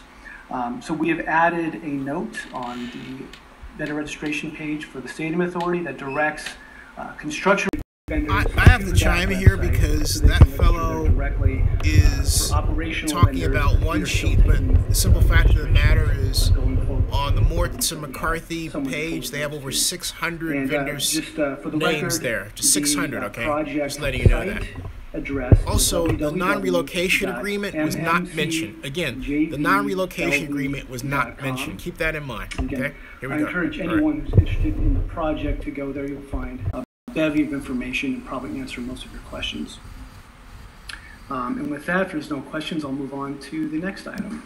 Mr. Chair, the question, back to the gentleman's earlier question on this, basically CBA, minority hiring, etc. What is the actual reporting mechanism going to look and feel like, and when do we get a chance to understand that? Mr. Chairman, for the record, Jeremy Aguero, Mr. Hornbuckle, there's going to be a presentation in just a few moments relative to, in a few moments later in your agenda, specific to the community benefits plan and what is happening today relative to that. Included in that community benefits plan needs to be an enforcement and reporting component, both of which we expect to see and be able to review prior to that being completed. So we'll hear both what's happening already as well as have the opportunity to see that before it's ultimately integrated as part of the lease agreement that this board has to approve. Thank you. Okay. Go ahead, Brian. All right, Brian Haynes for the record. The next item is just the monthly room tax revenue report. We have a copy of that sheet under the staff reports tab in your binders. We have final collections through April. Those came in at $4.1 million, which was about 11% ahead of our budget number. For May, we have preliminary numbers. Again, those are also about the same level, roughly 4.1 million, about 6% ahead of our budget. And year to date, which is March through May, and again, May are preliminary, total about 1.8 million ahead of the budgeted number, which is again, about 16% ahead of our original budgeted projections. Mr. Chairman, just one more issue for the record. In your correspondence under the staff report line item, board packet under the line item. I don't know if I quite understood Mr. Marnell's comments, but his questions and our responses that were forwarded back to him have been included in your documents. We're also going to consider the extent to which those should be added to the frequently asked questions, the ones that are appropriate to do so. It sounds like perhaps either my second or third correspondence with him maybe didn't make it, so that's something we certainly pride ourselves on, and we will make sure, I will make sure personally to follow up with them to make sure they're there. That having been said, one of his primary concerns was those would become part of the public record. They are in your packet and have been posted accordingly. Should the board have any questions or anyone else, those are there for your consideration. With that, Mr. Chairman, that's our update as of today. Great. Thank you, Mr. Guerrero. So we'll close agenda item 6 and turn it back over to you for agenda item 7. Thank you, Mr. Chairman. For the record, Jeremy Aguero. Agenda item number 7 is consider for approval and adoption of the Stadium Authority's 5 the Clark County transmit the approved documents to the State Department of Taxation on the authority's behalf as prescribed by law. Mr. Chairman, Jeff Scher, who again, Clark County has just been incredibly instrumental throughout this entire process. Jeff Scher, who assisted in preparing this, is here in the audience in case there's any questions. I will just give a brief overview.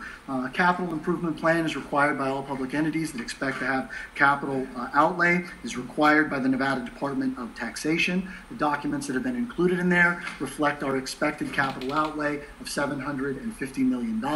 They are intentionally just general estimates. They reflect $700 million in bonding and $50 million in pay-go funding to total the $750 million contribution toward the program.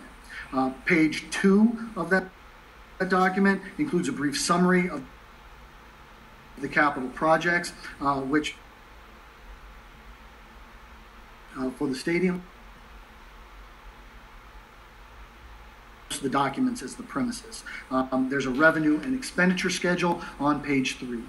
We do provide a year-by-year estimate of revenues for capital projects, including pay-go, interest earnings, and bond proceeds.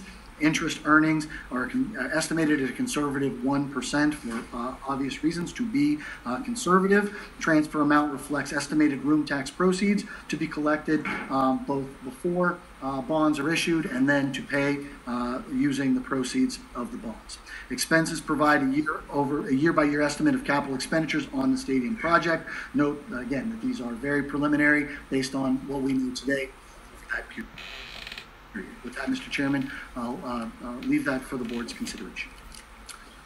Any questions for Mr. Guerrero regarding the capital improvement program budget?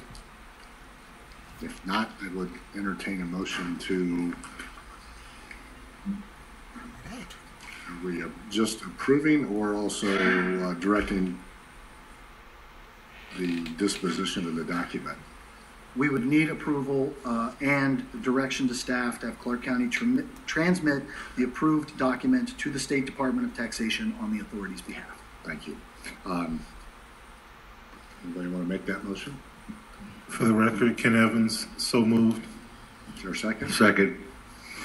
We have a motion and a second. Any further discussion? All in favor, please say aye. Aye. Any opposed? Okay, thank you. That passes unanimously. So we'll close agenda item 7, open agenda item 8.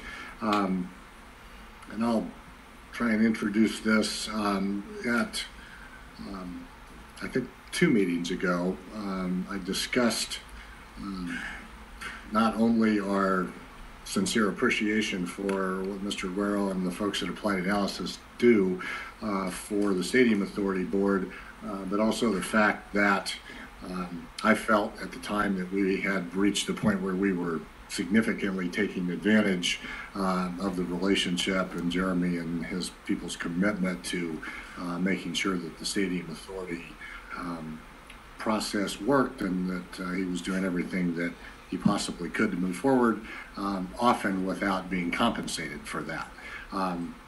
This was a result of the conversation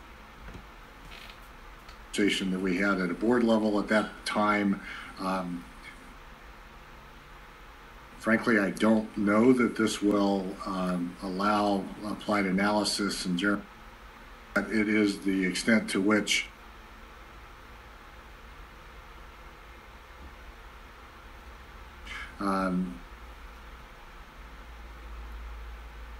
what I mean, the original agreement with applied analysis called for a monthly cap of $25,000 a month.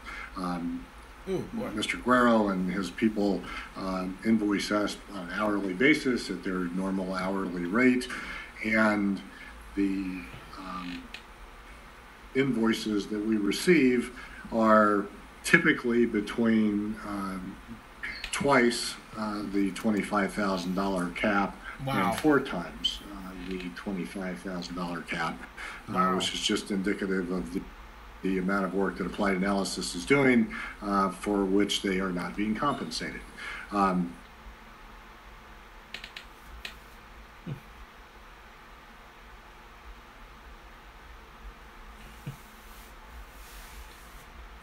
The Stadium Authority has a limit of $1 million in total that it can voice with applied analysis, wait until we have cash in order to pay it, and then make up for the fact that we are just paying late. That is not a part of the authority that we have. So we have structured this amendment in a way that, to the extent that we can pay applied analysis for the services that it is rendering, that we can and then would be contractually obligated to do so. So this actually extends the time frame of the agreement that we have with applied analysis from 12 months to 15 months, because that is our new estimate of when the bonds will actually be issued. So if it takes that long, 15 months at $25,000 a month, frankly, that's just adding 3 months to your pain, Mr. Aguero, not really much compensation to your effort. But in the event that we are able to finish the bulk of the work in the next several months, there may be a little respite at the end of the term. This agreement would, instead of having a monthly minimum, would have a $375,000 cap. We would allow applied analysis to invoices they're going along now. And if we run out of money, they've committed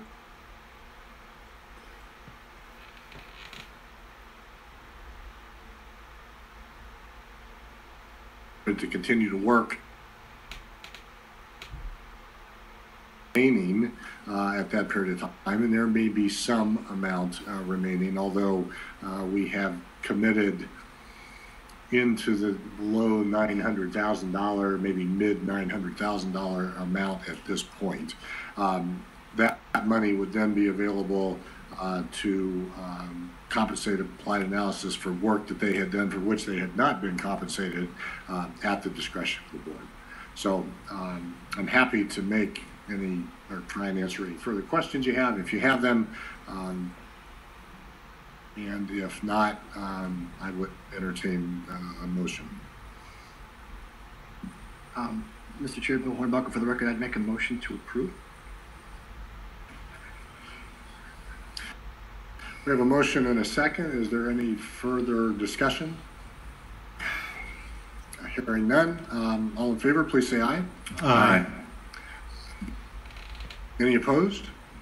Okay, that motion passes unanimously, and I hope implied in that monologue was our sincere appreciation for the work that you, Brian, Melanie, and all the folks at Applied Analysis are doing to make sure that this process happens at a significant discount from your normal rate. Thank you, Jeremy. Thank you, sir. Okay, we will close agenda item 8. And really, I think open agenda, I don't know if this is technically permitted, but open agenda item 9 and 10, and invite Mr. Boudin and Mr. Ventrelli to come up and give us an update on the project and receive a report from the Raiders. So that whatever agenda item that fits into of those two, that'd be great. Welcome, Mr. Boudin. Thank you, Chairman. And congratulations on preserving some very substantial players for their time in Las Vegas and the contracts you've been able to.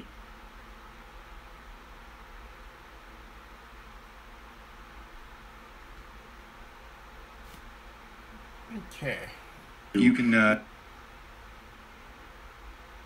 Chairman Hill, thank you for giving me a disturbing visual of Commissioner Sisolak in a Raiderette uniform. I'll try and get that out of my head. Recognizing we still have a lot of work to do in a short amount of time, we have made a tremendous amount of progress. And I hope we can continue that progress and get all these people to work. We heard the comments, we were listening, and that's important to us as well. We've made some tremendous progress in design, construction, feasibility. You're going to hear from members of our team later. We've assembled a world-class team of people that have done this before, done it successfully, done it on time, done it in an inclusive manner, and you're going to hear from them. We've also had some success. The deposit campaign continues to bring in names at a good rate, at a good clip, and also good for us from building a local fan base and good for the community that deposits are coming in from everywhere. We're closing in on 50,000, and again, we're not doing a lot of outward marketing, and people are still lining up to be involved with the project. We've had some real success talking to people about events that are going to be in this building. Some you would think are pretty obvious, and some that you wouldn't think are pretty obvious, but the excitement and enthusiasm 3 years prior to this opening is really remarkable, and we continue to have those discussions, and when we need the assistance of the board, we're going to reach out. We've moved some staff here. We have 3 people that are already on the ground, that have already moved their families here, and there will be some additional people here. We joined multiple chambers. We joined the Urban Chamber. We joined the Latin Chamber. We're going to be part of this community. You'll hear me say that every time, and we'll back it up. We do start training camp in 2 weeks. We are excited about the season. We hope the community's excited to see what this team can do on the field. I'm going to turn it over now to Charlie Thornton of Icon Venue Group. They're our project manager, and he's going to make some introductions about the rest of the team. Thank you. Thank you, and welcome. And I'll just, if I could, make just a couple of comments to help the board think through a little bit about what we're going to do here. One of the findings in section 29.1 of the bill is to find that the team is capable of successfully building the stadium. That is agenda item 11. We'll consider that today. The law does not give us the authority as a board to approve the contractors or the individual members of that team. What it does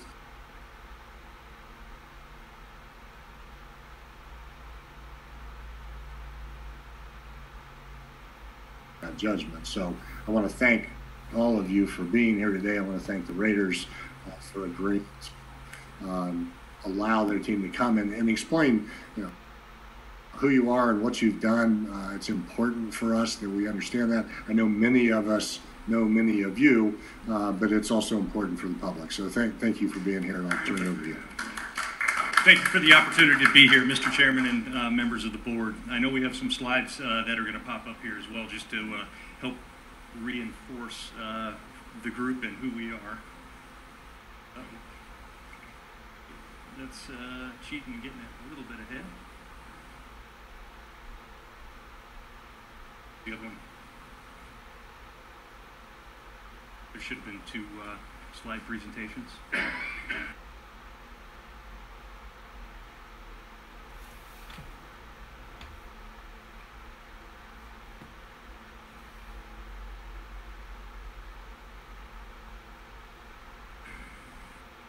At 15 years, we've delivered on about $8 million or $8 billion of volume. for projects all across the country, including international. Some of the most recent successes was one right here in Las Vegas, being T-Mobile Arena, as well as the Sacramento Kings Golden One Center, and the Edmonton Ice Arena in Edmonton, Canada.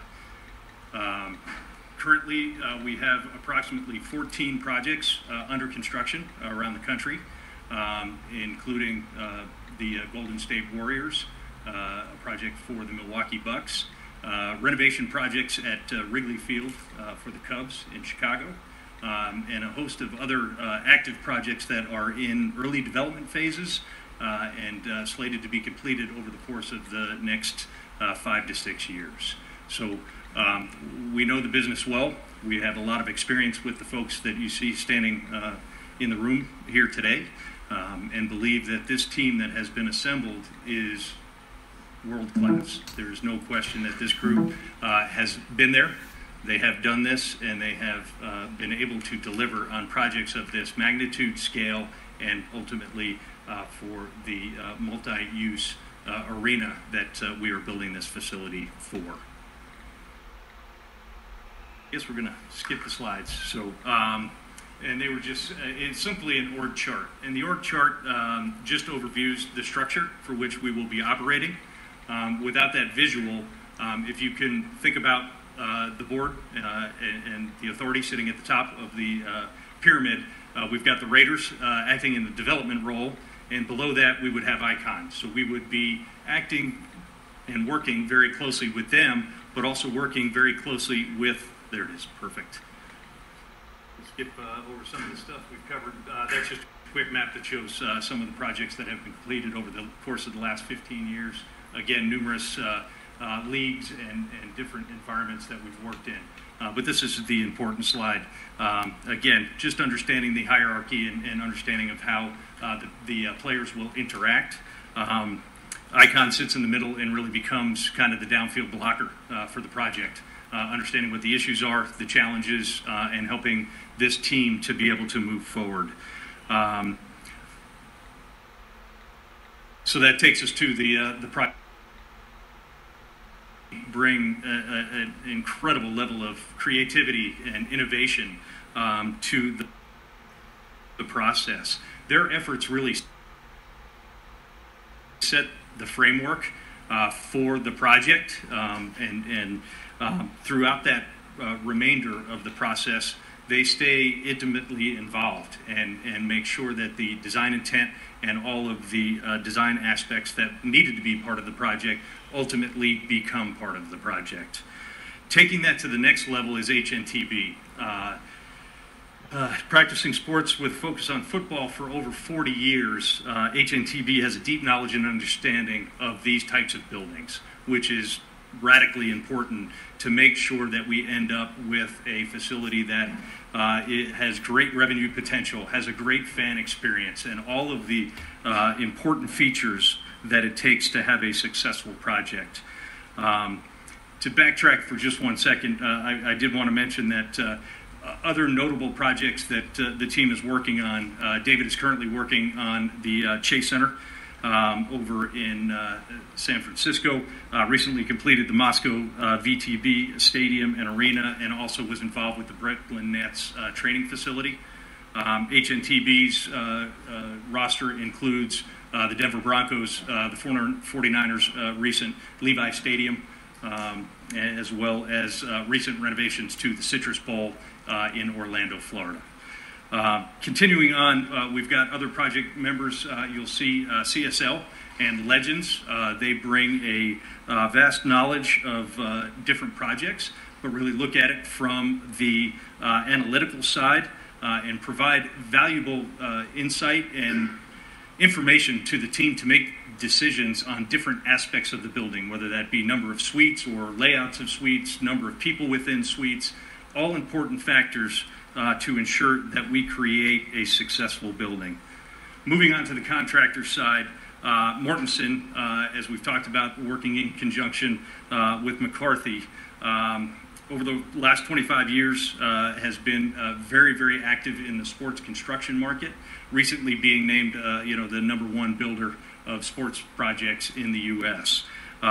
Their track record for delivering these large, complex projects on time, on budget, and safely with a large amount of inclusion is second to none. So we are very excited to have them in conjunction with McCarthy as well, a long-standing player in the U.S. construction market, known for their innovation, quality, and safety, and has a fantastic proven record of delivering projects here in Las Vegas, as well as Richardson Construction being part of or Richardson Builders being part of the team, with over 40 years of construction experience in Las Vegas, an important member of the team as well.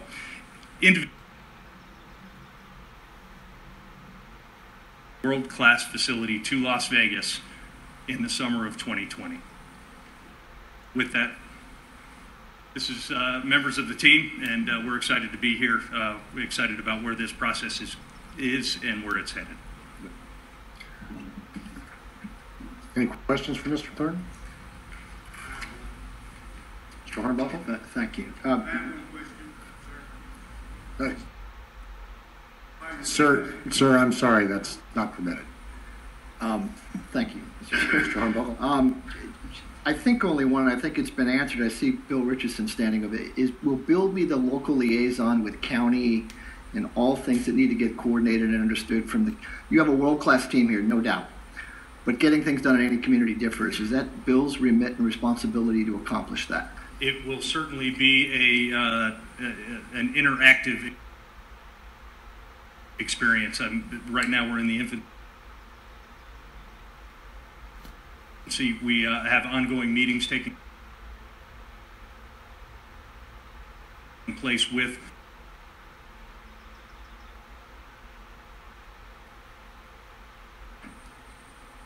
Mr. Evans? For the record, Ken Evans. Sir, just had a clarification question. One of the things I noted, pretty aggressive construction and development schedule. At the same time, I know there are interested architectural firms, especially from the local area, that would like to participate in some capacity. So will there be the ability, either at this stage, meaning the pre-development and the construction stage, or possibly in the operational stage when we're doing actual tenant improvements, to involve local firms? Again, those opportunities haven't been all satisfied at this point. The intent will be to continue to add resources as required to develop those different aspects of the project.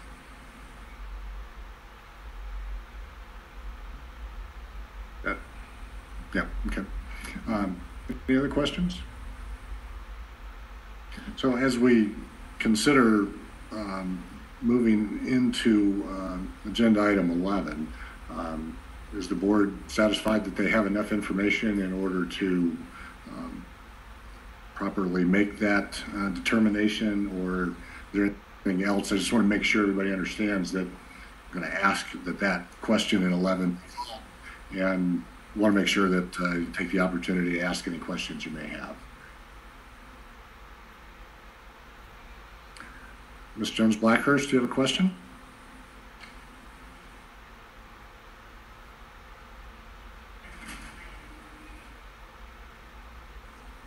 I'm sorry, I couldn't hear that. I think Ms. Jones-Blackhurst was indicating that she feels like she has sufficient information. Great. Thank you very much. Okay. Well, thank you for your presentation. Absolutely. And thank you all for being here today. We look forward to working with you.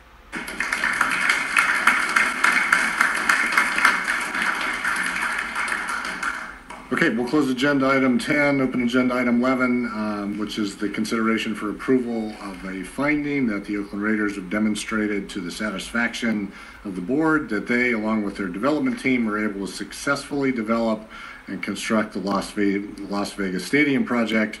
This consideration and approval is required in section 29.1, it's subsection C3 of Senate Bill 1 of the most recent special session. If there's no further discussion, I'd entertain a motion. Mr. Chair, Mr. Chairman, I want to make the motion, but ask a question, so I can certainly, Jeremy, if I may, because obviously it's one of the primary remits of the commission. As far as background and all other things, have we gotten documentation submitted? I mean, other than the presentation we saw, what is it that the commission has in its remit, in its possession? Nothing.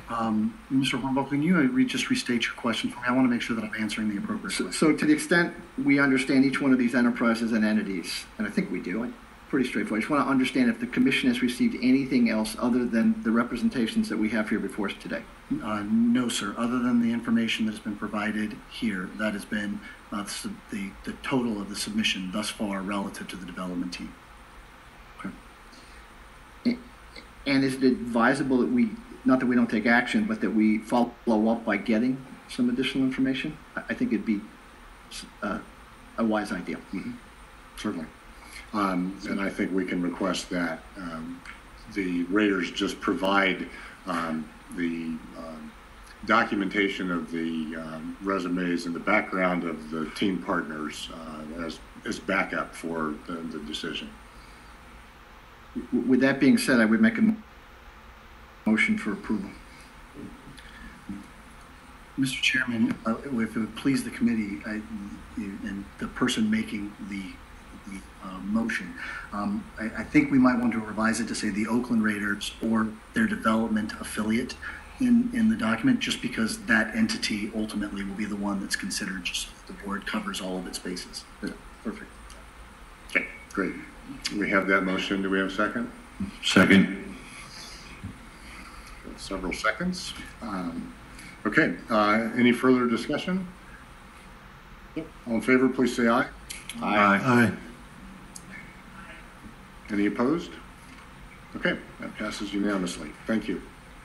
Look forward again to working with everybody on the team. Yeah, that deserves a one. Which is to receive a progress update on the community benefits plan. Mr. Ventrelli, welcome. And congratulations also on the work and success you've had in your real job. Thank you, and thanks again to all of you for the time and effort that you spent on this today and throughout this process.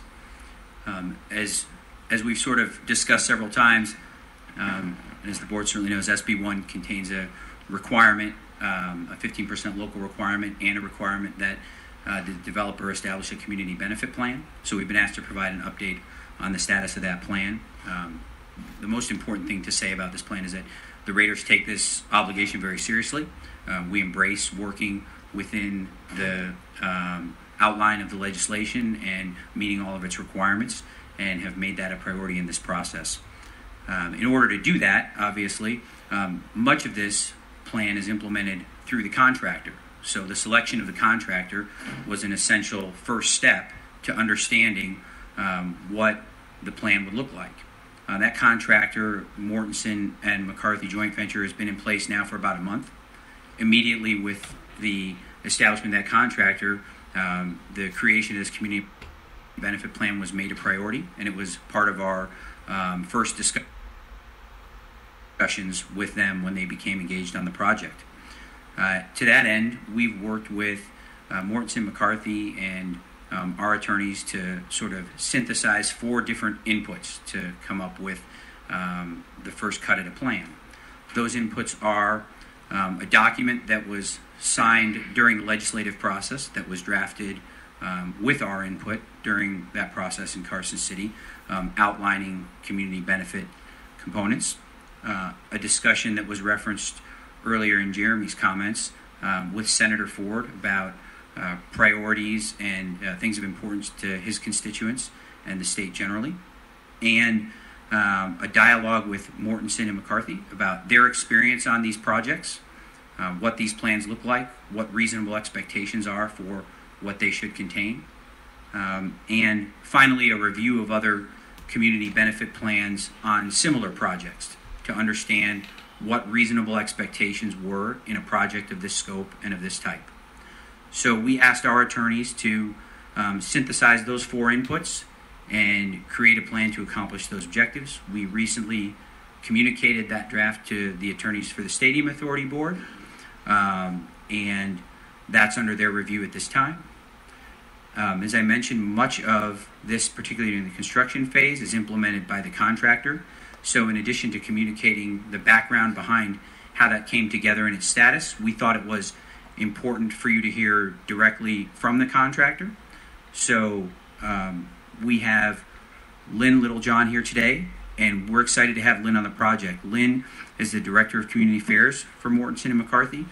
Lynn has 20 years of experience implementing community benefit plans on major sports projects throughout the country.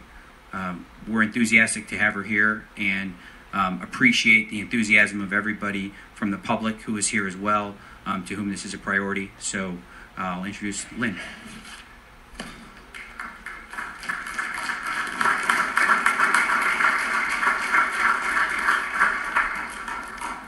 Welcome, Ms. Littlejohn. Thank you. Thanks for joining us. Thanks for having me.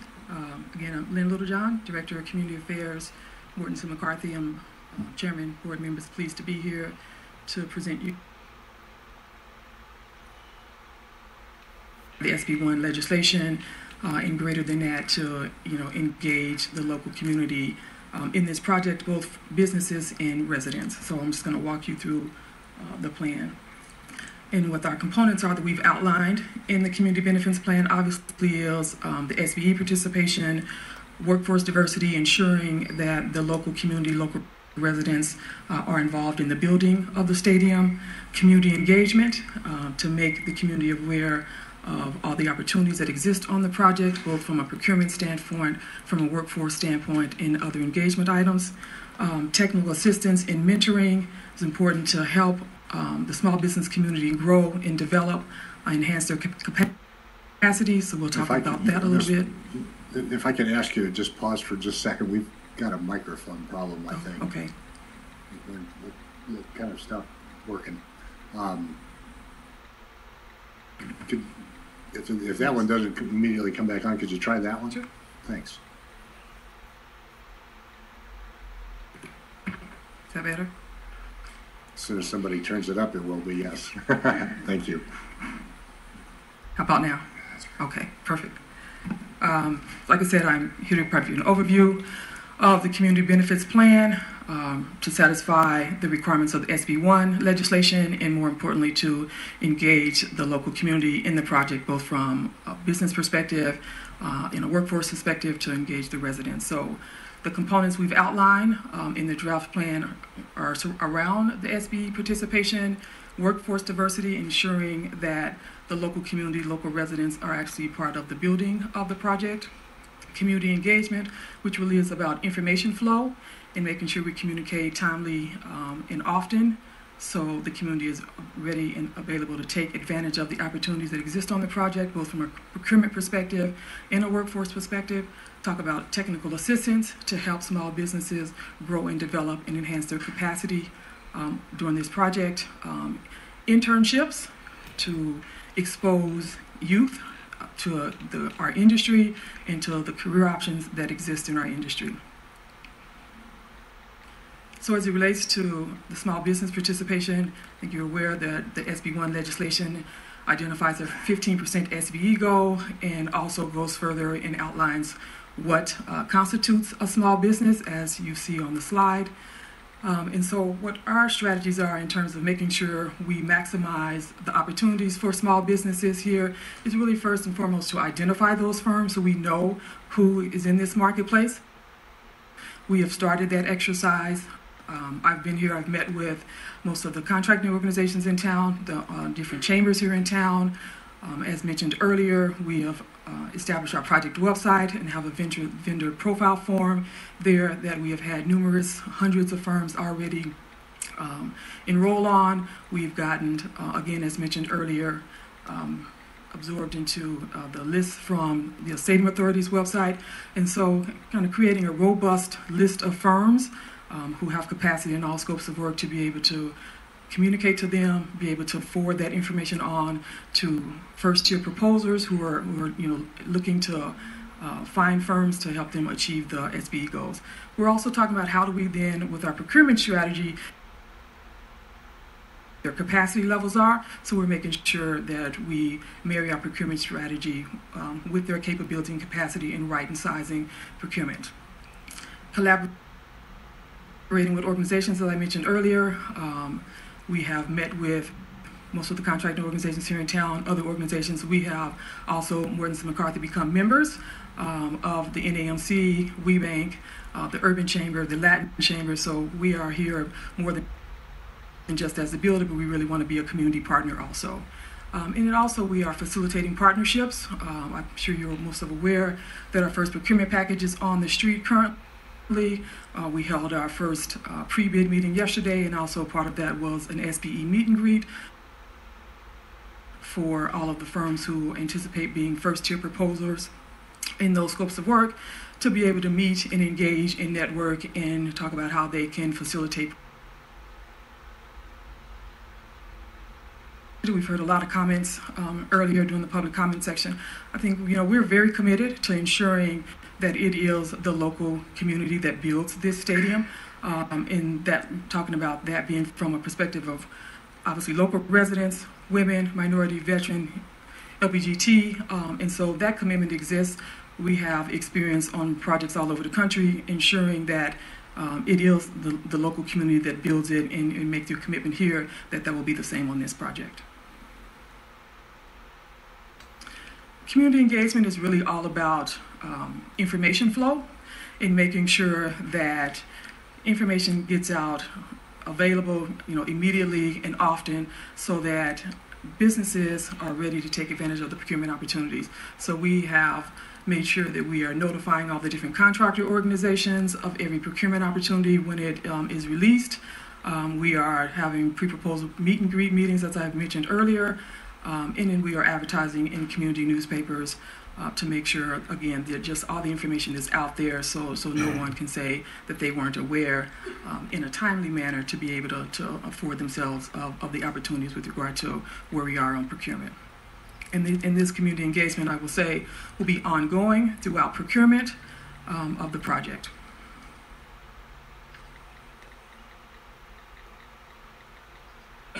The other piece I'll mention and talk about briefly is kind of technical assistance. I think it's important to note that the 15% goal we see as kind of a means to an end, and that end really is about how you help grow and develop small businesses. And so we're prepared to develop a resource center that would provide kind of technical assistance, business development, project management opportunities to help the small businesses that are involved with this project develop and grow their businesses. We have provided this on other big sports projects across the country and was very well received in terms of firms, being able to learn about VDC, kind of estimating, all those other kind of back of the house functions to help them grow and develop their business.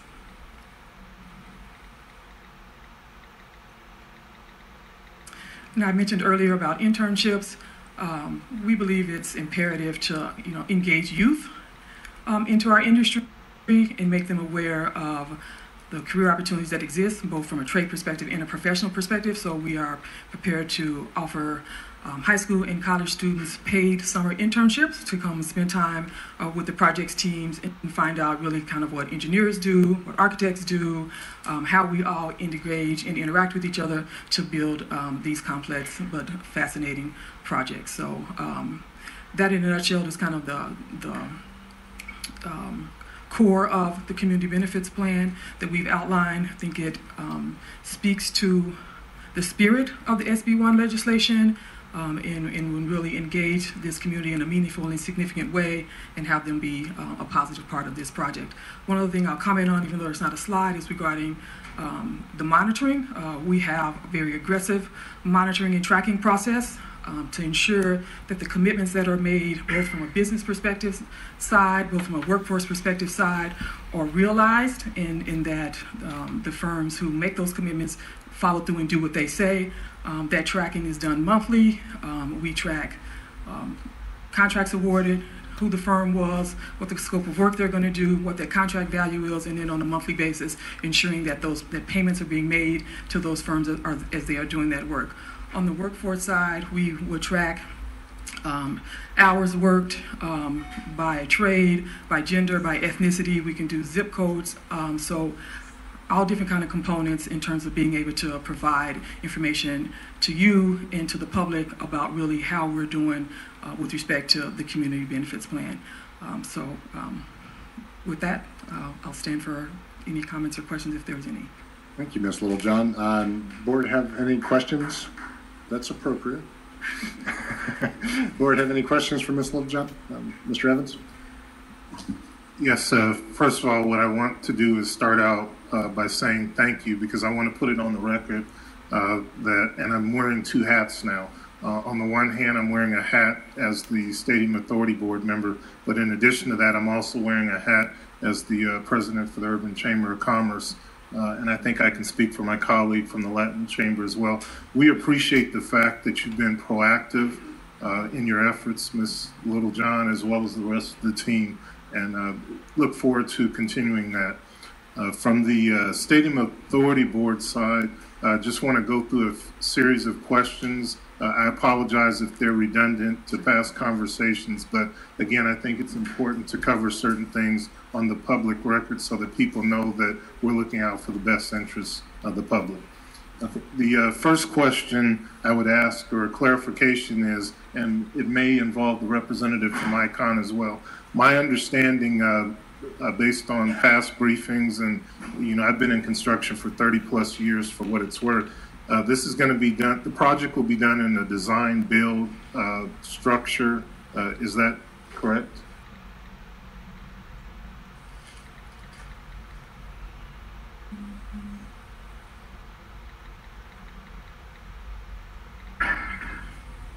Come on up. I assume the representative from ICON might be able to help address that.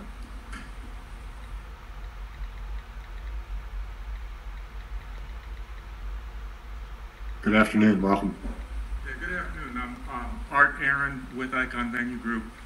And in response to the question about the design build, yes, it is currently anticipated that the project will become a design build project, with Mortenson McCarthy taking responsibility for the architect of record. Right now, Mortenson McCarthy is providing pre-construction services while the design team is working separately. We will look at the appropriate time to assign the design contracts to the construction manager. Okay, and just in case people are wondering why I'm asking that question, it's because if you look at a construction schedule and you understand the mechanism or the structure going through this, and if I may, Mr. Chair, I'll try to move through this as quickly as possible. Certainly. Okay, the next thing that I wanted to ask, or just verify that the construction schedule, I know there was a meeting where there was a presentation made, and for the public's benefit, the construction schedule, is it in a public format or on a public platform that people can access, again, so that they can do their homework or their research as a business? I guess, as Chairman, do you have it, or how do you want to respond? Mr. Chairman, Mr. Evans, that was a development schedule that continues to be a work in progress. We continue to work with the Raiders organization and their development team as that continues to progress. So we'll look forward to seeing updates to that. But as of right now, I don't think anything's been finalized. Okay, but is it in a public location? Okay, so it's. What are you guys doing? So that's something that, when it's appropriate, it might be a good idea to have major milestone development schedule that could be communicated to the public. So again, people can figure out when they might be able to access business or procurement opportunities. Mr. Chairman, if I may, just for a moment, Mr. Evans, I do want to make sure that if you go to the page that Mr. Haynes referenced during our update, again, that's www.mmcjvlv.com. Two M's, sorry, just to be clear for the record. There is a bid package schedule that is provided there, and that provides a lot of, I think, exactly the type of information that you're looking for. Okay. The Mortenson McCarthy procurement schedule through the rest of this year is available publicly, and as Jeremy said, you can go to their website, and each of those bid packages are laid out. Okay. And can I just, other thing I'd comment about that is when we held our kickoff event in June, we disclosed that to the 1,300 individuals who were present there. And then, like I said, it is on our website. So it does describe all the contract categories, in the date that we anticipate those contract categories going out on the street for proposals. Okay.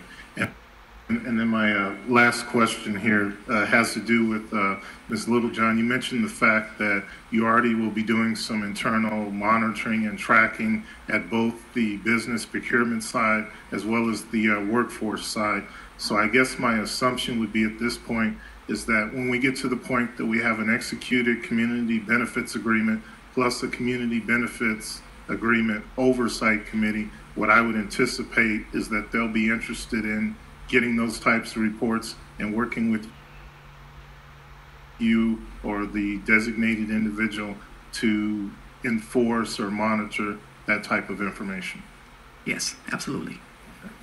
All right. Thank you, Mr. Chair. I appreciate your indulgence. But again, I want to get some key information on the record. And thank you to the team and Mr. Bourdain for indulging me. Thanks, Mr. Evans. Other questions? Just one, Mr. Chair. Bill Hornbuckle for the record. So I guess it's back to you, Jeremy. On my earlier question, what is the requirement of the contractor through the raters back to the commission to understand where we are in this agreement and the CBA as it relates to all these requirements? Yeah. Mr. Chairman, for the record, Jeremy Aguero, Mr. Hornbuckle. I want to make sure that it's clear. It's a community benefit plan. Sometimes it gets referred to as a community benefit agreement. Perhaps they're synonyms for general purposes, but Senate Bill 1, Section 29.5 specifically refers to the concept of a community benefit plan. The other section that is referred to here, that's also been referred to, is this 15% requirement. I do want to make sure that it's clear that in the draft development agreement that we are working through, there are provisions that look for reporting and progress updating and those type of things. That is, continues to be back and forth. We're looking for a plan that includes, that is workable for all parties without trying to be prescriptive, but that would include the type of reporting that you are ultimately looking for. Importantly, I think Mr. Evans alluded to the fact that Section 29.5 has two sections associated with it. One is the creation of an oversight committee. The second one is the fact that that oversight committee has the power to, the creation of a plan. The second one is the creation of that oversight committee that has the ability to provide oversight, but that oversight also includes enforcement of that plan. And therefore, by whether the black law or the spirit of it, we have certainly believed that that will include reporting requirements throughout. Mr. Hornbuckle, my guess is you probably have this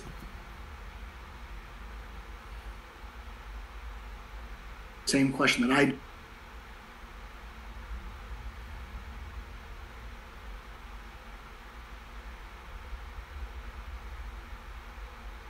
organization with ICON, McCarthy, and Mortensen to find out what all the parties can provide so that we can monitor that on a go-forward basis, perhaps in advance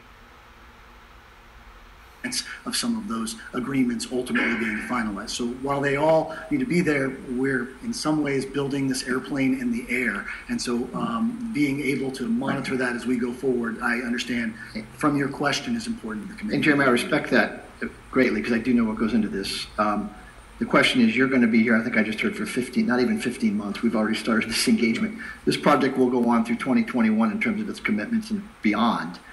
How is that monitored in 2019? Sure. Mr. Chairman, for the record, Jeremy Aguero, Mr. Hornbuckle, the answer to that question is much easier. The agreements that we're talking about working on all require recurring performance measurement and reporting requirements. And therefore, the lease agreement has that, the development agreement will have that, and to the extent that its community development plan will have whatever the enforcement requirements are included in there. That is the expectation. Those would theoretically all be executed on or about that October timeline or sometime hopefully very shortly thereafter, and would include exactly the type of recurring reporting requirements that I believe you're looking for. Thank you. Yes, sir.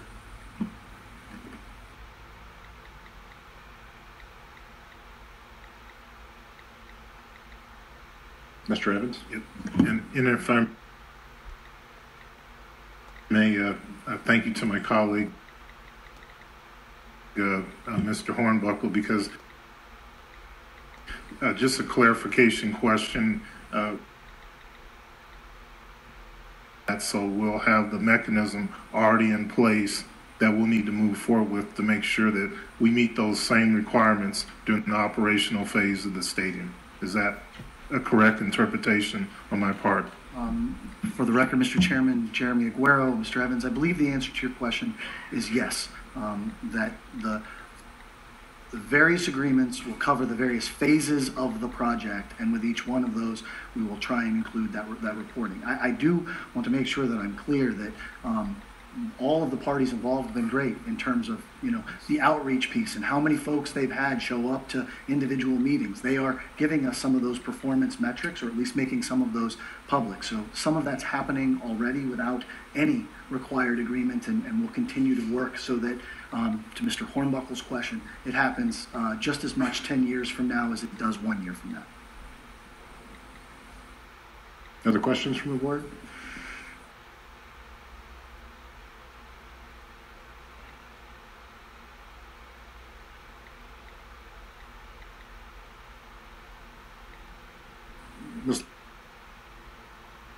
Community benefit agreement or plan, as well as the small business hiring requirement for the entire team, or for McCarthy, or for a slice of that? I'm just trying to, there's a part of the community benefit plan that McCarthy ultimately won't be a part of, so I'm just kind of trying to understand your role. Yes, I'm responsible for developing and implementing the plan for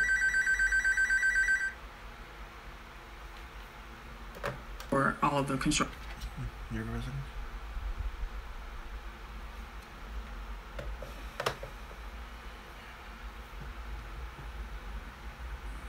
Yes, it is. Okay. And you know, Jeremy kind of brought this up, and I think maybe the board knows this already, but there's really two major concepts in your presentation. One is the Small Nevada Business component that has a very specific requirement in the law, 15% of all of the entirety of the project money that is spent. And then we have the concept of a community benefit plan, which is, I don't know, people could describe this differently, but the end result, or the end result of the planning process, I think, is designed to try and bring consensus to a plan from the entire community. That includes, by the way, the raters and the development team and the input that they need to have as well, and obviously the expertise from other projects that team has brought together. I've got a couple of questions there, but I appreciate the community outreach that's already happened. It has been pretty specifically, I think, around the construction aspects of the project and maybe the plan, but the community benefit plan is intended to live past just the construction of the stadium. And I realize it's a ways off, but I think you see some of the urgency that people have in thinking about that. There were some suggestions made today about community outreach, and this may just not be in your area, Ms. Littlejohn, but about allowing the input from members of the community, or not necessarily members of the construction community, to be involved in this issue. I know Senator Ford has taken a lead role and can really taken on at least some of the responsibility for allowing that to happen. Is that kind of the plan going forward, to work with Senator Ford to reach out to the community so that they do feel like they have had an opportunity for input? And I can tell that this was an unfair question to ask you, so I will ask that to Mr. Vendrelli. Apologies, thank you. I think that we certainly have encouraged a dialogue with Senator Ford. We anticipate there will be continuing, ongoing dialogue. And so I think that means the answer to your question is yes, if I understand it correctly. Yeah, okay, great, thank you. And then a couple of things about, I think some may feel, and I don't think this is the case, but I want to make it clear or find out I'm wrong, that you're waiting to do anything until a plan is actually complete and signed and framed and everybody can read it, where I don't think that's the case at all. And I just want to make sure that the intent really of what's ultimately in a plan is being implemented, which I think you described at least to some extent already. Yes, it absolutely is. I mean, as I mentioned earlier, we held our kickoff event in June, really kind of introducing the project to the public, and that entailed introducing them to the project team, walking them through a milestone schedule, kind of high level of when we expected to break ground, start construction, and then the major milestones in substantial completion, walked them through the procurement schedule, again identifying all the contract categories, when they would be packaged, how they would be packaged, and when they would be released for procurement. Walked them through kind of the community benefits, specifically the 15% participation in talking about workforce diversity and inclusion, other kind of unique project aspects that they needed to be aware of, and then opened it up to Q&A. So that event happened in June. I've been here since November of 16, meeting with organizations and making them aware kind of our approach and philosophy to inclusion and community engagement, and getting to know the business community here, the contracting community here, so that when we got to this stage in terms of procurement commencing, that we had a pretty good feel for the capacity and capability of this marketplace, and how that would fit in terms of achieving the 15% in where this marketplace, the small businesses, women, minority-owned businesses kind of sit with regard to divisions of work, and where we could anticipate that we would receive levels of participation in those sorts of things. So you're right, Mr. Chairman, we're is ongoing. Yeah, thank you. And does that also apply to the pre-construction process and the design phase? I mean, we've got a team that's outlined here. They probably, at that level, don't meet any of these kind of benchmarks that we're after in either the 15% or the community benefit plan. So how do they kind of participate in the spirit and the actual achievement of those goals? Mr. Chairman, I can answer that. Okay. Every one of these individual entities who has been engaged in the project on the front end has been told that an important component of their engagement on the project is compliance with the 15% requirement legislation and the community benefit plan. So that in broad strokes has been gone over with each of these individual contractors, and they know it's going to be implemented as they get subcontractors, do their work, and execute their responsibilities on the project. Yeah, great, thank you. And then I just have, I know we will receive that. I do think it's important to, as soon as we can, start to have a conversation around what the goals are. It's hard to monitor. We may be missing what we're trying to monitor. You may well know what those are. And I know that, I mean, because we've talked about this elsewhere, where the Raiders are committed to making this work. Told me that you're committed to really strong goals in these areas. So I know that's true. I think trying to put some real numbers to what those are, making sure that the topics for that are agreed upon is probably an important next step over the next month or two to get done. So I think we probably agree with that. Yes, I mean, I think how all of this is implemented is the subject of the dialogue between the attorneys working on the drafts right now and making sure those are compliant with the legislative requirements and making sure that the mechanisms to carry that effectively are included in that document. Yeah, great. Thank you. And thank you, Ms. Littlejohn. Welcome. We'll look forward to having you at our meetings in the future. Thank you. Questions or comments from the board? Certainly.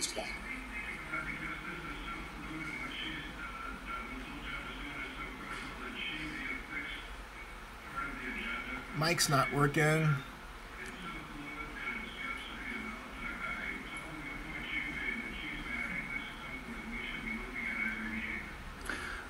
Yeah, thank you, Mr. Hahn. I think certainly as we work through to the conclusion of that plan, we'll invite Ms. Littlejohn back on a very regular basis.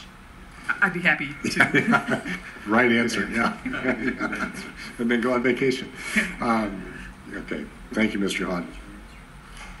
Anyone else? Mr. Chair, one comment. Mr. Mitchell, something you said, you've stressed to Mortensen, McCarthy, and others, it's important. Is it in their contract, certain requirements?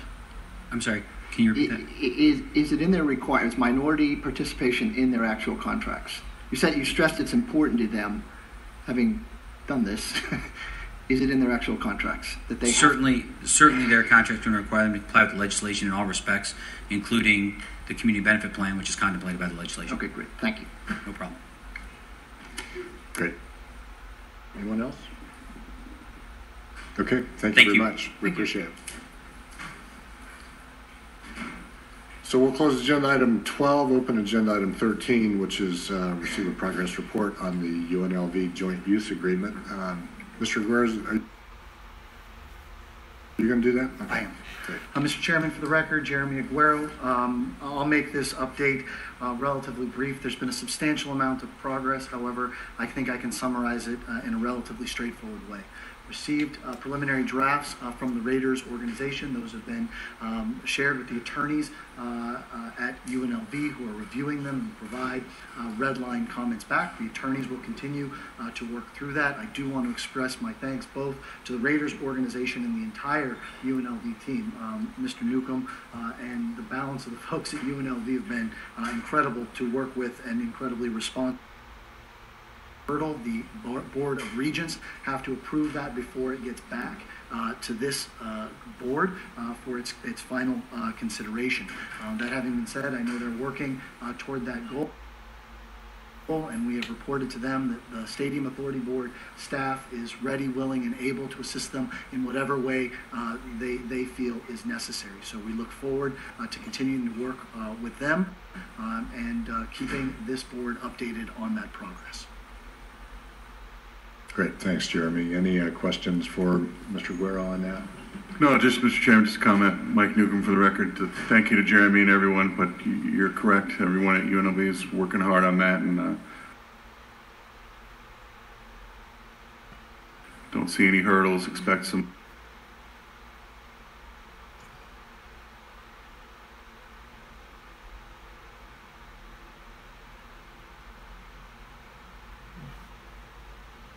Standpoint for the board, and I talked about this a little earlier in the meeting. This is an agreement that is being negotiated by UNLV and the Raiders. I know we're all happy to help. A part of that help may be staying out of the middle of that. Sir, there's a problem with the fellow at the door there. I think he's having a problem.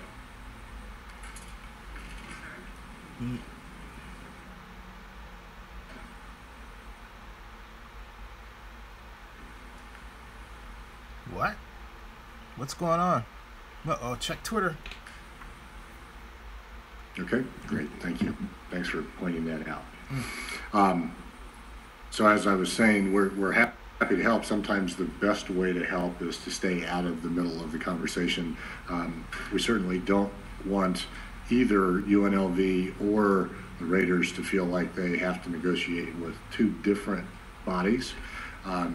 We do need to approve that document ultimately, so we'll, as they get near a conclusion, we'll ask for an update and to understand it, and not, as with any document, I've made the commitment that I won't come with that document and ask you to approve it on that date.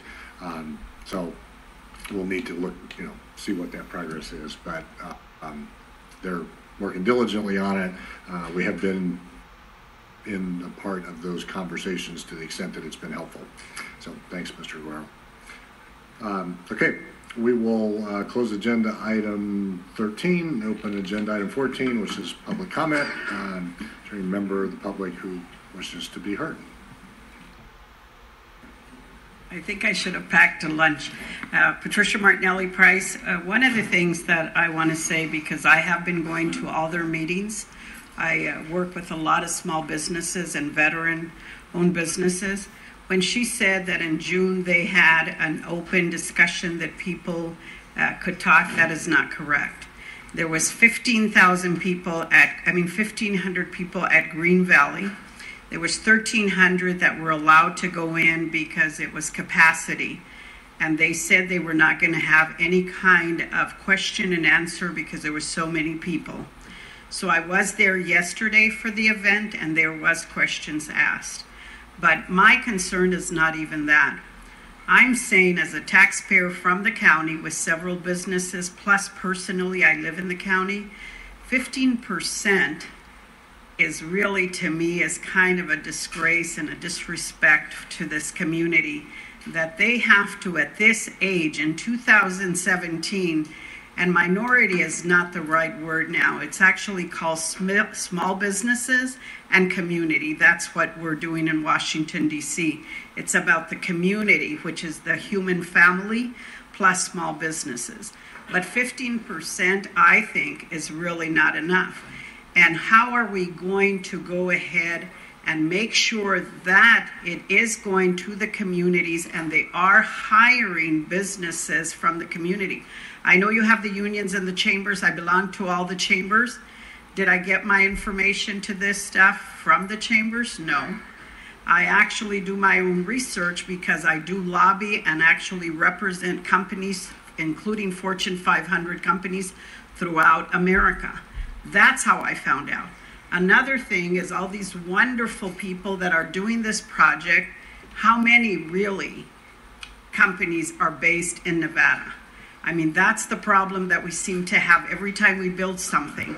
Bring people outside rather than having our people that are here that have been building for a long, long time. When Sheldon Adelson was part of this, there was $100 million that was supposed to go into the community to help train not only the union people, but non-union, because it is the right to work state. So that's my concern as a native Las Vegan that works with small businesses and works also with veterans and the human family. So that's very important to me. How are we going to make sure that that is spent? If you're telling me Senator Ford told me the other day, I'm not really too involved in it because right now that's what we asked for is a percentage. That's what we asked. And guess what? You guys figure it out. That's exactly what he said, not only to me, but several other people. So as a community member, it's terrible. Thank you. So, Mr. Hill, you can figure that out for us. We'd be like to have that information. Thank you. Thanks.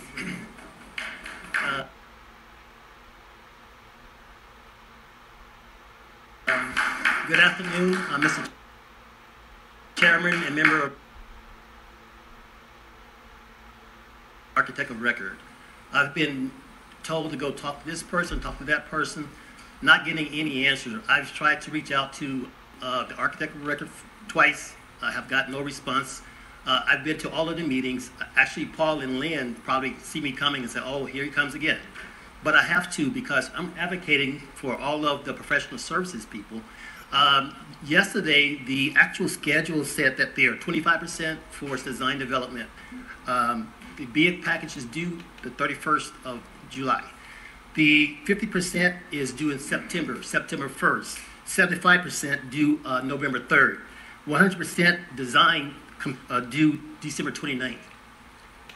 No one has reached out to the small business to fulfill that SB1 portion for professional services. And that alarms me. So, Mr. Chairman, I really appreciate you for drilling down on the benefits plan, but they still haven't given us an answer on the professional part of it. They're all advocating for the design, the construction part, but I'm not seeing any outreach for as design. So I would like to see if there's a way that we can have them reach out to us. We're all on the vendors list. They can also reach out to the Urban Chamber. There's a list for the Urban Chamber, the Latin Chamber as well. But we're not getting any response. Thank you. Thank you. Sir? My name is Leonard Hamilton, and I was previously the project director for the Minority Business Development Agency's Business Center here in Nevada. It was a function of the U.S. Department of Commerce, and I've listened to your proceedings I've watched it on TV, and I thought that I'd come today because I was really interested in hearing the community benefits agreement or plan, and just what is involved in that. But I have some concerns. One of those concerns is the access to capital part of this project, and what that's going to boil down to is the bonding requirements. Will there be an umbrella bond in place to assist these businesses, or will they be disqualified as a result of this requirement? And I think that that's something that should be considered. And also, with the design build process, unless, like Mr. Green just kind of spoke to, unless you're invited and are a part of the team, it becomes exclusive as opposed to being inclusive. So if you're not there, you know, when the train leaves the station, it's too late. Let's see. And I just want to say that companies need to be included early in the process, just because of the dynamic that the design and build process creates. It's important for us. Thank you. Thank you. My name is Donnie Okozie again. I'm not a contractor. I don't have a company. I don't have a business. I'm just an average American who's been here, but I do have a disability. I heard him talk about the vets, the women, and the blacks and the whites, whatever. But I haven't heard anything about us who do have disabilities. Do you have anything in place to hire us? Just, we don't have a company or anything, but we do have a disability, but we also want to work. Mm-hmm. Do you have anything in place, or would you have anything in place to try to help us with disabilities? That's all. Thank you. Thank you. Mr. Washington?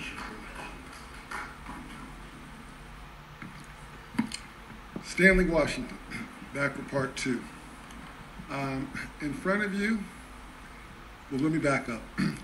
Been in communication with Senator Ford, as probably most of you have, especially as it comes down to the wire. As you know, the whole idea of the benefit agreement is Senator Ford's, that's his baby, as he explained to us. He's the one who did the research, got community benefits agreements around the country, came up and said this is the way to go. In Carson City, he said, let me go ahead and share this with us. We need to go ahead and get from point A to point B. I know where our concerns are at.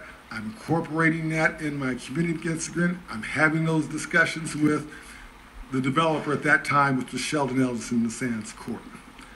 He told us that he wanted us to go ahead and work with him and have faith that he could go ahead and get through the legislature process and that he would deliver the goods that we were basically talking about.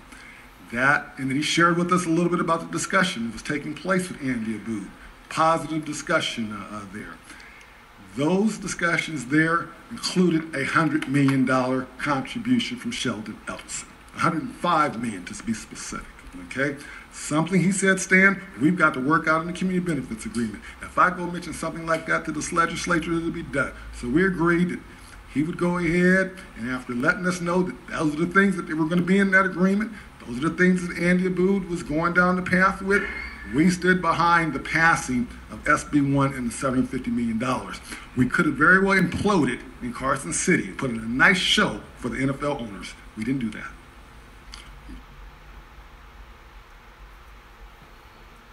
Went to Senator.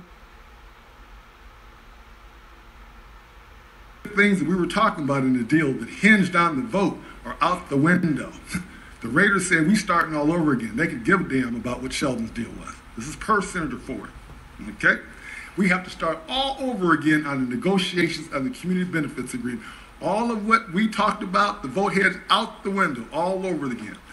We're waiting to see what the Raiders plan looks like.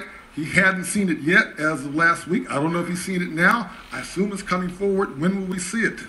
Bottom line is this right here. He said, look, I know for sure, Stan, that that agreement with the Raiders does include the $100 million. They put the gun in my head and said, look, if you're not going to talk about that, we'll just go ahead and leave. Well, that maybe have to be the answer. Okay? So, what we have here is Senator Ford saying, look, we got to start all over again. And everybody in the state is entitled to come forth with their input on the community benefit proposal as it should be. Okay? He said he alone could not approve it. That was this board's responsibility to approve it. He can only make the recommendation on that. So where we're at, and I'm going to go ahead and close there right now. I'm back to submitting the Stan Washington proposal. It's not the churches in Nevada. Mr. Washington, we've got it. You need to wrap up, Mr. Washington. But the bottom line is, Sheldon Ellison needs to come back into this deal. If that means the $100 million comes back, and I will be conversing with him, and I'll be letting my people know my recommendation to them. Thank you, Mr. Washington. Sir. Yes, this is John Stevens, and earlier when I spoke, I think I might have left out a few things, and I want to also remind the board that we are here as a coalition of Black trade unionists to help, not to hurt anybody or throw mud on anybody or, you know. I spoke that I was representing the coalition of Black trade unionists, and I said some other things that maybe I shouldn't have said. But I do want to just also mention the phone number is 702-578-9335, and I'd like to be notified of these community project meetings that I can have my members participate and give their input as well. Thank you. Thank you. Sir? Chairman, board, thank you. Thank you for bringing the Raiders to Las Vegas. You know, it's a great thing. We really, really appreciate the Raiders coming here. We've been a Raider fan since Cliff Branch, Lester Hayes, the Snake. You know, we've been a Raider fan that long. But my number one team was the Dolphins. The only team went against you. I'm no longer a Dolphin fan. I'm a Las Vegas Raider fan.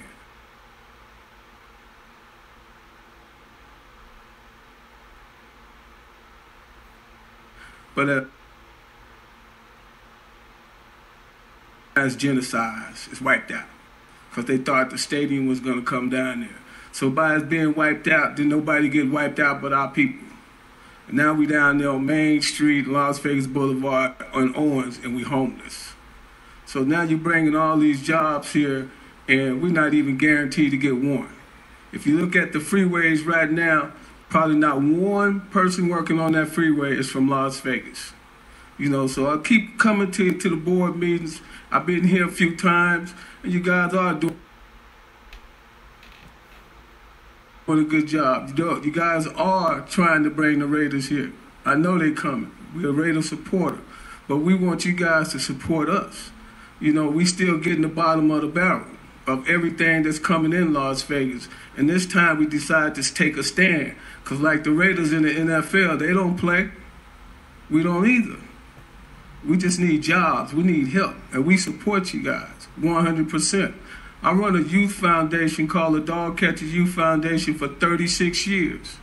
And we want to be a part of the Raiders. When they hit the floor, we want to be right there. We don't want to wait 5 years later, then somebody bring us in. We want to be right there. We deal with over 200 kids a year.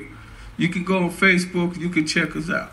They all go to school, they stay in school, they go to college. Some of them make pros, some of them don't. Some of them come back to Vegas with degrees and still can't get no job. You know, so they throw that on they throw that trade. You need training, you need this. On the job, you need whatever. But what I'm getting at is this. We need on-the-job training because we don't have experience. Our kids right now is in summer school, and a lot of them right now is summer and have no jobs. Imagine kids from 12 to 24 out there right now with no jobs. Imagine their parents with no jobs. You know, we can hire all the police in the world, but who gonna fill them stadiums up? If we ain't got no jobs, we can't come and pay for a game. So we ain't gonna be able to see the Raiders. So the rich getting richer, but the rich get everything free. The poor spend the money. Keep the poor going so we can keep spending money to support the Raiders. Thank you. Thank you. Dan O'Shea, Nevada Contractors Association.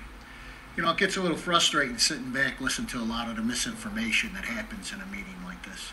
And I'm not trying to point or call people out, but every single road project in this town is being done by local contractors with no exceptions. I represent them, I'm absolutely positive. Las Vegas Paving, Legacy Contractor. I mean, Key Wit, been here since the first Spaghetti Bowl. They did it.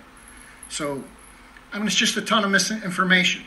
You know, Mr. Washington, you put out a flyer, you mislead all these kids here today. They all come down here, they gotta pay for bus fare, they're getting rides from friends, and you didn't tell them the truth. You knew no jobs were getting left here. Hey, hang on, Mr. O'Shea. You're welcome to be heard. Talk to us.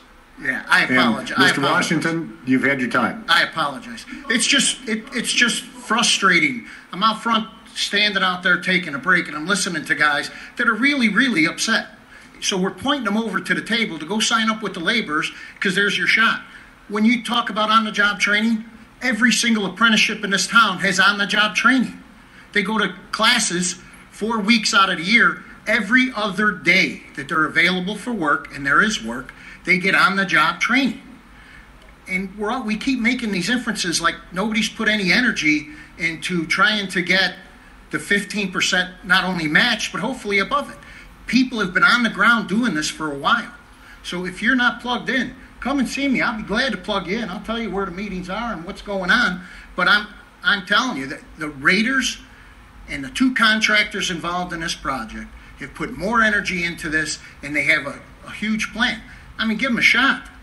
In the original part of putting a building together like this, there is no small business involved in it, except for, I would make the exception with my architectural friend behind me. But all the engineers, these are national companies that put these things together. They don't roll the dice on how the building is designed and you know what I mean? But the procurement has been involved. The construction has been involved. I think this is, not only do I think that will they hit the 15%, but I think they'll be more inclusionary than any construction project that I've seen since I've been here for 25 years. Thank you. Thank you.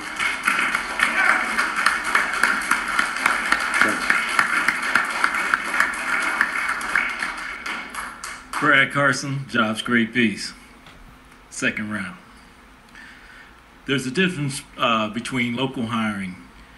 One, on the HUD Section 3 requirements, has goals but no enforcement. Then that's good. But what's better is a community benefits agreement, and then what's best is a project labor agreement. And from this point of view, if you want to have a continuum of job opportunities, you need to know the difference and then implement that difference. Number one, if there is no actual teeth in the community benefits agreement that will incentivize performance contracts and disincentivize not meeting the goal, then it's not going to work. Period. That means on a monetary basis, if the contractor meets its 15% requirement or whatever the goal is, both on the W-2 side of the employee side and on the 1099 for the subcontractors, then there has to be some economic mechanism to incentivize that. If it's just a goal or good faith effort, that never, ever works. With that said, there's a huge lead time that you're already behind the curve on. You're going to need at least 6 to 9 months to plan that out. You're going to need, on the economic development side, with your goal for your subcontractors, particularly from the minority, you're going to need a business incubation period, or at least an accelerator. How we did it in Los Angeles, we liked USC's Launchpad. You may want to look that up with Blackstone as the private equity firm. On the W-2 side, for the employees, You're going to need every pre-apprenticeship, every youth build, every MC3 curriculum that you can get your hands on. And then as far as the design build of the stadium, you need to go into the school systems, at least at the middle school system under STEM, science, technology, engineering, math, and start teaching that right away. Community college students from what I call ground zero go through an E7 architectural studio in which we designed in 3 dimensions the Los Angeles Community College district using the latest 21st century technology for building information modeling in cyberspace. Thank you, sir. Thank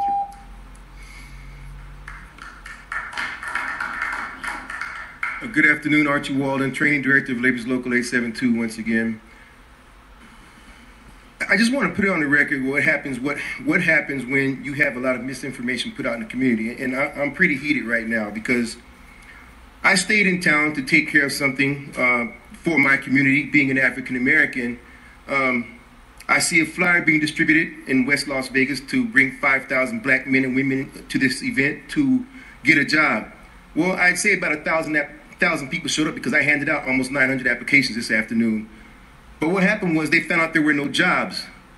We didn't have to be here. We weren't even a part of this thing that happened this afternoon, but we took it upon ourselves to come down here and not let people come down here for nothing. There were people riding the bus. There were people with children, people riding the bus with children, catching rides, walking, talking, however they can get here, they got here. We handed out applications, flyers, cards, and everything else we could to everybody to give them an opportunity to get into our union. But somehow, on social media, we got lumped in with these guys that there are no jobs out here while we're here providing them. Okay, these are the kind of things that make organizations like us step back from some of these community-based organizations and take a second look at it because they hand out misinformation, convolute and confuse everybody, and in the end, nobody wants to be involved with anything. What happens is you disenfranchise the people that want to get into the unions where they don't understand how to get into the unions because they're following information that has been distributed falsely. These organizations need to get with them. Organizations such as SNOOP, which is the Southern Nevada Union Apprenticeship Program, the people over at Build Nevada, the Fit for You program run by Lorraine Marshall. If they want to find out how to get people into unions, that's where they need to start going instead of putting out information on their own, because all they're doing is confusing the people that want to get in these unions and making it hard for them or making them not even want to be bothered because they think there is no opportunity for them. That's where all this mess starts at, and that's where it's going to end at. If they don't get out of the way, all they're going to do is hurt everybody in the end. So, you know, if these people want to keep on getting involved and keep talking bad about unions and non-unions back and forth, the problem is starting with them. I'm sorry. That's just the bottom line. Because right now I'm getting text messages from my apprentices about social media. People are bashing the laborers union, bashing the other unions involved with whatever's going on here. There's no other union here but us. Okay, so if we're putting our foot out there, we're putting our best effort out there to help people get involved and see what's going on in the community, we don't expect to get backlash for doing something that somebody else put together. We just came out here to lending helping hands so nobody wasted their time coming down here. So for everybody that's walking back to wherever they came from with all this nonsense they're talking, go back and tell your people, go down to 4201 East Bonanza Road if you want an application. But don't lie to them, please. Thank you. Thank you. Mr. Guzman? Peter Guzman, President of the Latin Chamber of Commerce. I want to say that at the Latin Chamber of Commerce, we don't sell false hope. We build capacity.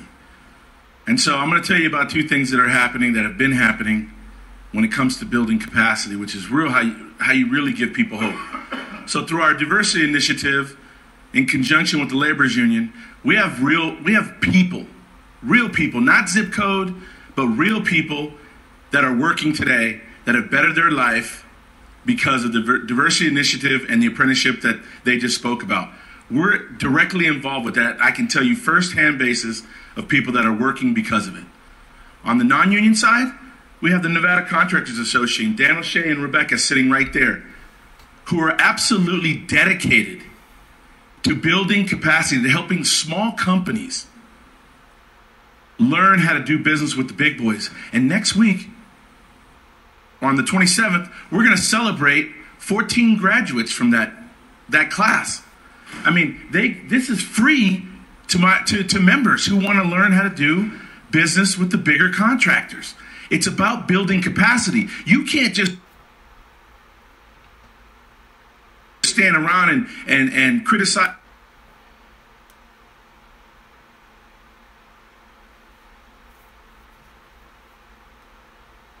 everybody, and we have graduates that we're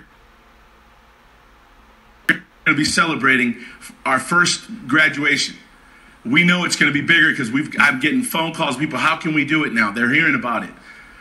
So if people who really want to do it, if it's really about the community, benefiting the community, come see us. Come see me at the Latin Chamber of Commerce. Come see the Laborers Union. I guarantee you the people's lives will be changed. It's already happening. Thank you.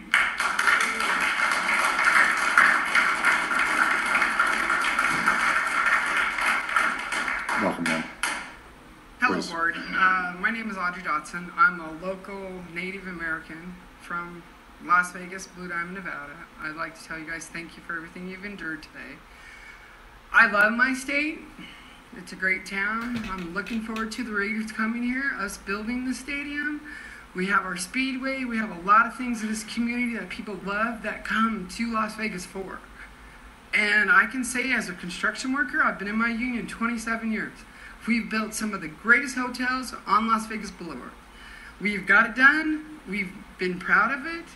And it's a standing structure. I'm really looking forward to what as a community we can do. And it is so sad today because when I got here, I was like, wow, there's all those people out there. But it's a good thing. They want jobs. They're looking for a job. But to go about it the wrong way to deceive all those people was really sad. And I'm hoping out of 100 of them, they will come back tomorrow for what the county's offering them here, jobs, because we need jobs. This is bringing thousands of jobs. And I know by the contractors, I've worked here and I've done contracting work. There are some great contractors in this town, and that's what we're going to need is the unions.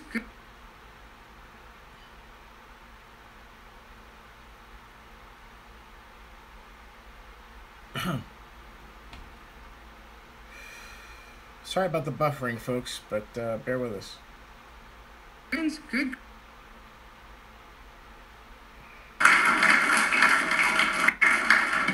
Okay. Thanks again, everybody, for your input. I'll open agenda item 15 and accept a motion for adjournment. This is Ken Evans for the record. Motion for adjournment. We have a motion and a second. All in favor, please say aye. Aye. All opposed can stay. Well, that was. He says that was fun. Figure football. That was a disaster. That was a disastrous Stadium Authority meeting, to say the least. And let me say one thing, folks. First of all, I'm going to give another recap later tonight, but here's the point that I'm going to make. And I'm sorry I missed a lot of your comments, but I was letting that run. I didn't want to interrupt it. I just wanted to let it go. So, sorry about the buffering.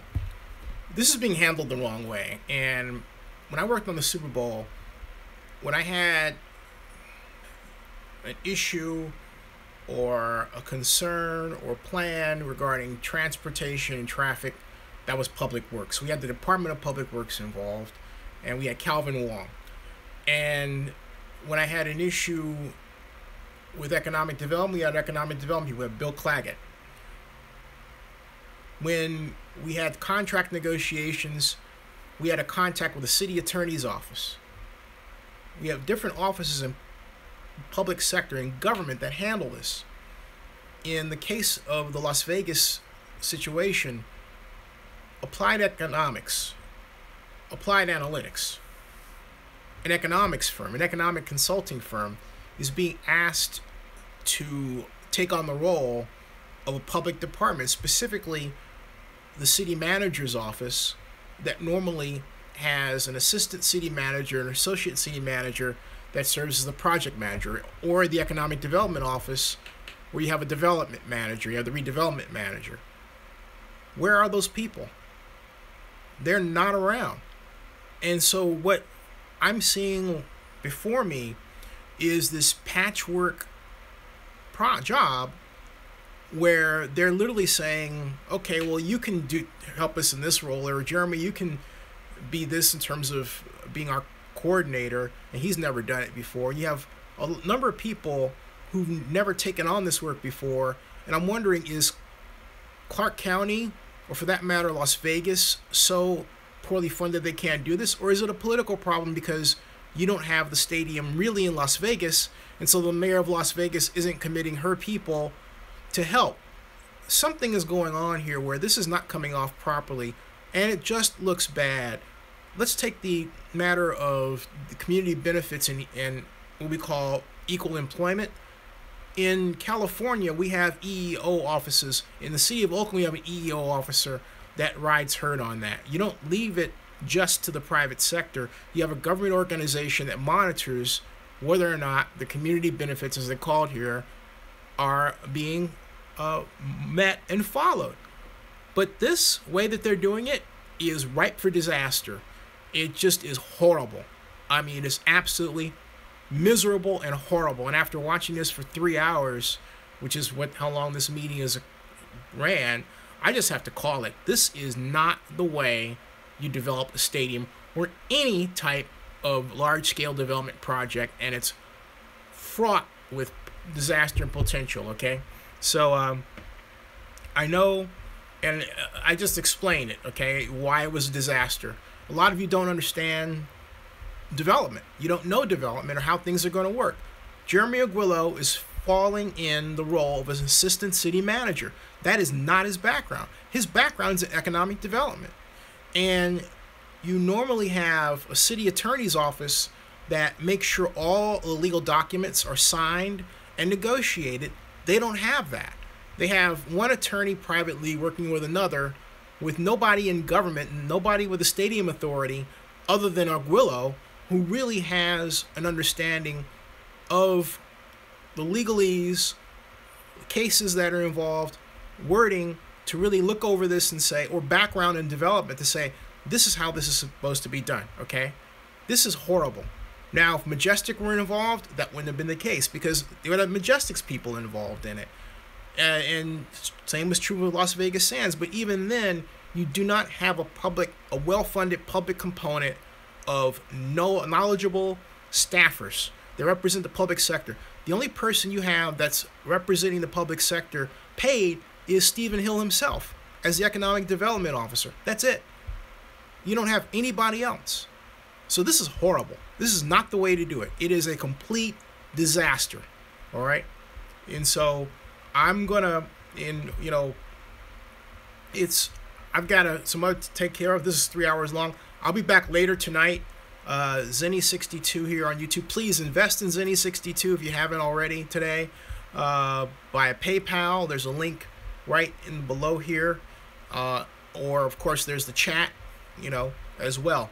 Definitely I'll see you later. Actually, you know what? I'll see you at 8 o'clock because I've got Kevin Belchorter coming back at 8 o'clock Eastern to talk.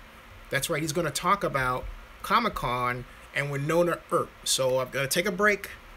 8 o'clock, we'll be back here to talk Winona Earp for San Diego Comic-Con. And then at 12 midnight, 9 o'clock, we're going to talk about what happened today. All right, see ya.